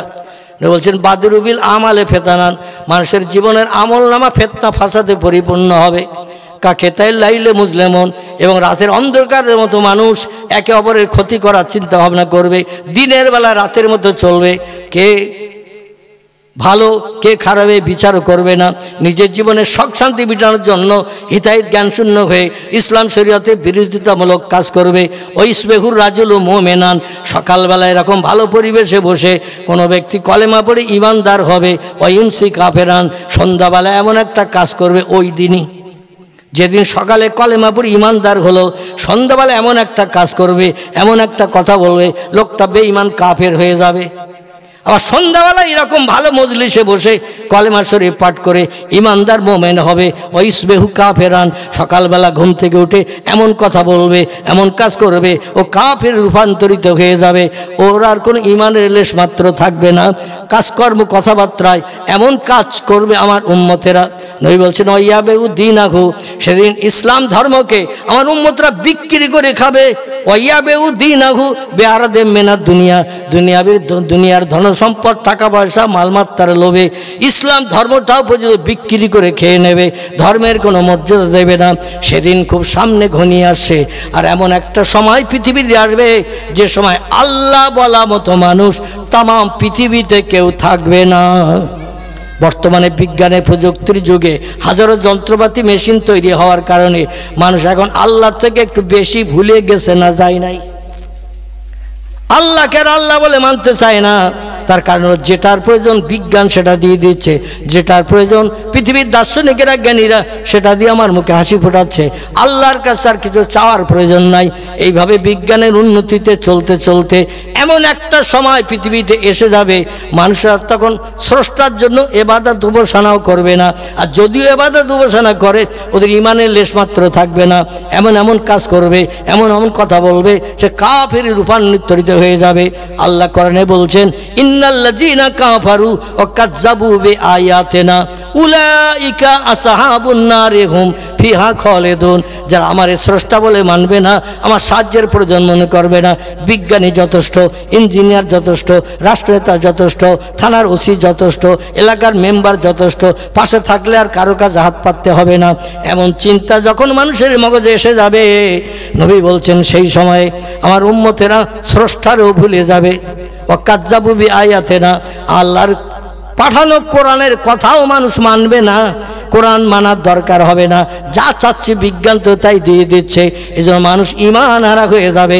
আল্লাহ নবী বলছেন উলাইকা আসহাবুন নার, তখন আমার উম্মতরা যদিও মাথায় টুপি থাকবে, মুখে দাড়ি থাকবে, গায়ে লম্বা জামা থাকবে, মসজিদে নামাজ পড়তে যাবে, আজান শুনে ইবাদত করতে যাবে, কিন্তু ঈমানের লেশমাত্র ওদের ভিতরে থাকবে না। এ দুনিয়ার উম্মতে মুহাম্মাদিরা তোমরা শোনো, উলাইকা আসহাবুন নার, মরণের পরে এরা জাহান্নামের 1 নম্বর খোরাক হিসাবে বিবেচিত হবে। নাসাই শরীফের হাদিসে পয়গম্বর মুহাম্মদ রাসূলুল্লাহ জানাচ্ছেন, আল্লাহ ততদিন পর্যন্ত দুনিয়া ধ্বংস করবেন না, এজা তুলিয়ে শামসে মাগরিবিহা, যতদিন পর্যন্ত দুনিয়া ধ্বংসের নমুনা আল্লাহ নবী কয়েকটা তত্ত্ব দিয়েছেন, 30-35টির মতো, বেশ 30-32টির মতো হয়ে গেছে, গোটা 3-4 মাত্র বাকি আছে। নবী যে ভবিষ্যৎবাণীগুলো করেছে, সেই ভবিষ্যৎবাণীর গোটা 2-3 বাকি আছে। তার ভিতরে একটি হলো, যেদিন পশ্চিম দিকে ভোরবেলা সূর্যোদয় হতে দেখবে, সেদিন বুঝবে 9টা ধানের চাল কটা হবে। এজা তুলে শামসে মাগরিবিহা, পশ্চিম দিকে যেদিন সূর্যোদয় হবে, ও গুরুবের শামসে মাশরিকে হা, পূর্ব দিকে সেদিন সূর্য অস্তমিত হতে যাবে। পৃথিবীতে যেদিন সূর্যের আলো এসেছে, সেখান থেকে আজ পর্যন্ত এখনো সামনে কিছুদিন আসবে, সূর্য রোজ পশ্চিম দিক থেকে ওঠে তো নাকি? পূর্ব দিক থেকে ওঠে। কিন্তু নবী বলছেন একদিন সূর্য পশ্চিম দিক থেকে উঠবে। বিশ্বাস হয় কার কার? একটু হাত তুলে দেখান। নারায়ে তাকবীর, নারায়ে তাকবীর। দ্বীন ইসলাম, দ্বীন ইসলাম। হাত নামান। তাহলে আপনারা বিশ্বাস করেন, কিন্তু পৃথিবীর অনেক ধর্মাবলম্বীরা বলে মোহাম্মদ পাগল, তাই একটা আজগবি তথ্য দিয়েছে। সূর্য প্রতিদিন পূর্ব দিকে ওঠে, পশ্চিম দিকে যায়, সূর্যের ওঠানামার পরিবর্তন নাই। কিন্তু পয়গম্বর বলছেন সূর্য একদিন পশ্চিম দিকে উঠবে আর পূর্ব দিকে ডুববে। এখন সূর্য উদয় থেকে নিয়ে পশ্চিম দিকে ডোবা পর্যন্ত কত ঘন্টা লাগে? কত ঘন্টা লাগে? শীতকালে একটু বেলা ছোট, গরমকালে একটু বেলা বড়। ঠিক বললাম না ভুল বললাম? যে সময় বেলা ছোট হয় 11 সাড়ে 11 ঘন্টার মতো দিন থাকে। যে সময় বেলা একটু বড় হয় 6:30 সন্ধ্যে, তখন বেলা 13 ঘন্টা 13.5 ঘন্টা হয়। ঠিক বললাম না ভুল বললাম? তো এই 13 ঘন্টা 13.5 ঘন্টার পরে সূর্য উদয় থেকে নিয়ে পশ্চিম দিকে ডুবে গেলে আর দিন থাকে? তো দিন থাকে তো। সন্ধ্যার ঘন ঘটা নেমে যায়, রাতের আধার দেখা যায়। কিন্তু নবী বলছেন যেদিন সূর্য পশ্চিম দিকে ডগমগ করে উঠবে, পূর্ব দিকে ডুবতে সেদিন 12 ঘন্টা 12.5 ঘন্টা লাগবে না, 13 ঘন্টা হবে না। সেদিন হবে, আল্লাহ নবী বলছেন, খামসিনা আলফা সানা মিম্মা তাউদ্দুন। সেদিন একটা দিন হবে পৃথিবীর 24 ঘন্টার একদিন। এইভাবে ঘন্টা গুনতে গুনতে গুনতে থাকো, 50,000 বছরের লম্বা দিনের মতো সময় একটা দিন হবে। কত সময়? খামসিনা আলফা সানা মিম্মা তাউদ্দুন। নবী বলছেন যেভাবে মাস গণো, যেভাবে বছর গণো, 360-65 দিন আমরা বছর গুনি, ঠিক কি না? 24 ঘন্টা একটা দিন গুনি। এইভাবে 50,000 বছর গণনা করতে গেলে কত ঘন্টা লাগবে? ক্যালকুলেটার এখন গুণ করতে হবে, ঠিক কি না? তা মোবাইল মেশিনে জায়গা ধরবে কিনা আমি জানি না, সংখ্যা জায়গা। নবী বলছেন 50,000 বছর দিন করে ঘন্টা করে গণনা করলে যত সময় লাগবে একটা দিন হবে তত সময়ের। সেদিনে পৃথিবীর সব দেশের মানুষকে কেউ শ্মশানে, কেউ কবরে, কেউ সাগরে, কেউ জঙ্গলে, বাঘের পেটে, ভল্লুকের পেটে, বিভিন্ন জীবজন্তুর পেটে যাদের কবর হয়েছে, সাগরের পানির তলায় কবর, দুনিয়ার মাটির তলায় কবর, শ্মশানের চিতায় পুড়িয়ে ছাই হয়ে যারা কবরস্থ হয়েছে, সবাইকে সেদিন তোলা হবে। সুম্মা ইউহিকুম, কোরআনে সূরা বাকারার শুরুর দিকে 3য় পৃষ্ঠায় সম্ভবত, কিংবা 2য় পৃষ্ঠার শেষের দিকে এই তথ্যটা দেয়া হয়েছে। সুম্মা ইউহিকুম, তোমাদের আবার জেন্দা করা হবে, কবর থেকে উপরে উঠানো হবে। সুম্মা ইলাইহি তুরজাউন, আর জেন্দা করে তোমাদের নিয়ে যাওয়া হবে হাসরের মাঠে। কোথায়? হাসরের মাঠে নিয়ে যাওয়া হবে। আচ্ছা, হাসরের মাঠটা কোথায় হবে বলেন তো? হাসরের মাঠ তফসিরে মাফাতিহুল গাইব, তফসিরে মাজিদ, তফসিরে রুহুল বায়ান, তফসিরে মাওজিহুল কোরআন, তফসিরে বায়ানুল কোরআন, তফসিরে কাশাফ, বিখ্যাত বিখ্যাত তফসিরের কেতাবে লেখকেরা লিখেছেন মদিনাতুল মুনাওয়ারা, মক্কা মুকাররমা, সৌদি দেশ থেকে উত্তর দিকে একটা দেশ আছে, দেশটির নাম হলো সিরিয়া। কি নাম বললাম? সিরিয়া বলে একটি দেশ আছে, যে দেশের একটি অঙ্গরাজ্য এখন আমরা কম বেশি সকলে জানি। একটি রাজ্যের নাম হলো ইসরায়েল। কি নাম বললাম? যে ইসরায়েলরা বাইতুল মুকাদ্দাস বর্তমানে দখল করে রেখেছে, মুসলমানদের নামাজ পড়তে দেয় না। আগে কিছুদিন মুসলমানদের শুক্রবার দিন, জুমার দিন নামাজ পড়তে দিত। বর্তমানে ওরা এখন বাইতুল মুকাদ্দাস অ্যাটাক করে নিয়েছে, মুসলমানদের ঢুকতে দেয় না, যেতে দেয় না। জোর করে ইবাদত করতে গেলে এদের জীবন উৎসর্গ করতে হয়, প্রাণ দিতে হয় ওই ইসরায়েলের পুলিশ মিলিটারি সোলজারদের গুলিতে। এই বাইতুল মুকাদ্দাস পৃথিবীর 2য় পুরানো মসজিদ। কি মসজিদ বললাম? পৃথিবীর 2য় পুরানো মসজিদ। পৃথিবীর প্রথম পুরানো মসজিদের নাম হলো কাবা বাইতুল্লাহ। এর আগে কোনো মসজিদ তৈরি হয়নি। 2 নম্বরে পুরানো মসজিদ হলো ওই সিরিয়ার দেশে একটি জায়গা আছে, জায়গাটির নাম হলো প্যালেস্টাইন। কি নাম বললাম? প্যালেস্টাইন। প্যালেস্টাইন গাজা ভূখণ্ড, যেখানে গাজা, এই প্যালেস্টাইনে পয়গম্বর দাউদ নবী ইনি প্রথম একটা মসজিদের ভিত গড়েছিলেন আল্লাহর ইবাদতের জন্য। আর ভিত কমপ্লিট করে আল্লাহ পাক আজরাইলকে দিয়ে তার প্রাণনাশ করিয়েছিলেন। ওনার 12 মতান্তরে 13টা ছেলে ছিল। এই ছেলের ভিতরে ছোট ছেলে ছিলেন যিনি, তার নাম ছিল হযরতে সুলাইমান। এই সুলাইমান বাবার ভিতের উপরে বাকি কাজ কমপ্লিট করে একটা মসজিদ বানিয়েছিলেন 3 গম্বুজ বিশিষ্ট। কম গম্বুজ বললাম? 3 গম্বুজ বিশিষ্ট একটা মসজিদ বানিয়েছিলেন, যে মসজিদের ভিতরে এবং চাতওয়ালে 1,75,000 মানুষ একসঙ্গে জামাতে নামাজ পড়ার সুযোগ পায়। দিল্লিতে বাদশা শাহজাহান একটা মসজিদ বানিয়েছিলেন, দিল্লির জামে মসজিদ, লালকেল্লার কাছে। এই মসজিদে 1 লক্ষ মানুষ মসজিদ এবং চাতওয়াল সমেত একই জায়গায় নামাজ পড়তে পারে। 1 লক্ষ মানুষ ওই মসজিদে 1,75,000 মানুষ জামাতে নামাজ পড়ার সুযোগ পায়। নবী বলেছেন, যদি কোনো দেশ ভ্রমণ করতে চাও, কোনো জিনিস যদি দেখতে ঘর থেকে বেরিয়ে যাও, 3টি জায়গায় তোমরা যেও। কটা? আল্লাহ নবী মুকুটমণিপুরের কথা বলেনি, দীঘার সমুদ্র সৈকতের কথা বলেনি, আমার ভাইরা অন্য অন্য জায়গার কথা বলেননি। নবী বলছেন, যদি কোনো দেশ ভ্রমণ করতে চাও, কোথাও যদি বেড়াতে চাও, 3টি জায়গায় যেও, এতে তোমাদের লস হবে না, বরং লাভ হবে। একটি জায়গা হলো আমার মাতৃভূমি মক্কাতুল মুকাররমা, কাবা ঘর দেখতে এসো। এখানে 1 রাকাত নামাজ পড়তে পারলে 1 লক্ষ রাকাত নামাজ পড়ার সব আল্লাহ তোমার নামামলের থলিতে লিপিবদ্ধ করে দেবেন। এরপরও যদি তোমার অর্থ থাকে, পয়সা থাকে অন্য কিছু দেখার জন্য, তাহলে আমার মৃত্যুভূমির দেশ আর মদিনাতুল মুনাওয়ারা, মদিনার মসজিদ একটু দেখতে এসো।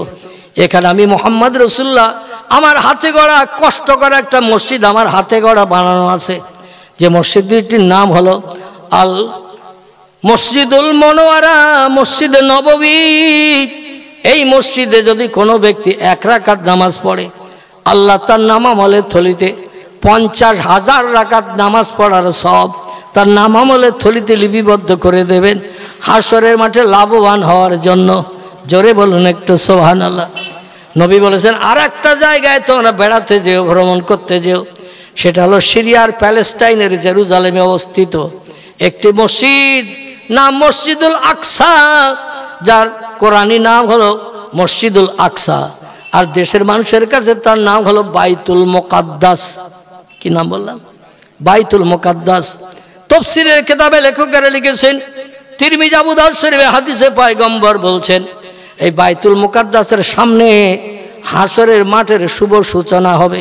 খুব ভালো করে শোনেন, বাইতুল মুকাদ্দাসের সামনে ওই সিরিয়ার জমিন, মক্কা মুকাররমা থেকে কয়েক হাজার কিলোমিটার রাস্তা দূর উত্তর দিকে, এইখানে হবে মূল স্টেজ।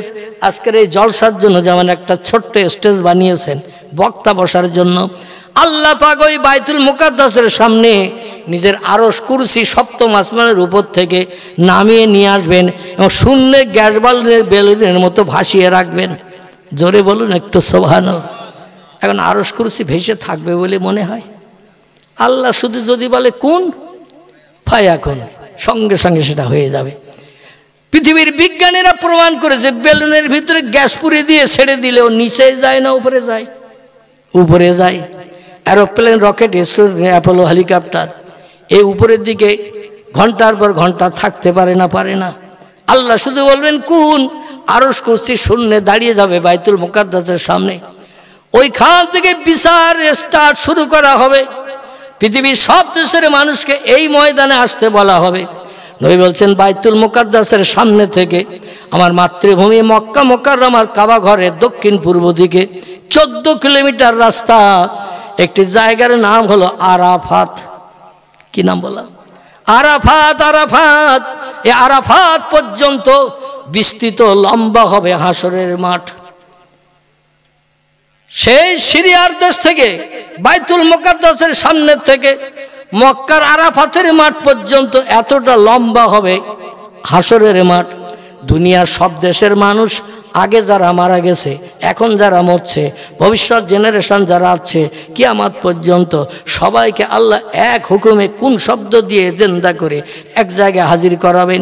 কিছু কিছু মানুষ চিন্তা ভাবনা করে এত লোকের জায়গা এক জায়গায় আল্লাহ ধরাতে পারবে না, কারণ আগে মরিয়ে গেছে যারা, এখন মারা যাচ্ছে যারা, পরে মারা যাবে যারা, সব মানুষকে যদি এক জায়গায় করা হয় জায়গা ধরবে না। আল্লাহ বলছেন তোমরা গাডার টানো না, গাডার ছোট গাডার টানলেও লম্বা হয় না, একই রকম থাকে। চাম যদি টানেন, চাম গুলতে আগে আমরা মাটির গুলি ছুটতাম পাখিটাকে মারার জন্য, এই চাম গুলতি যদি টানেন ও লম্বা হয় না, হয় না। আর লম্বা আলোচনা করব না, একটু দাঁড়িয়ে যান, সোনার মদিনায় নবীজির দরবারে একটু প্রাণ ঢালা সালাম পেশ করে নেই। ইয়া নবী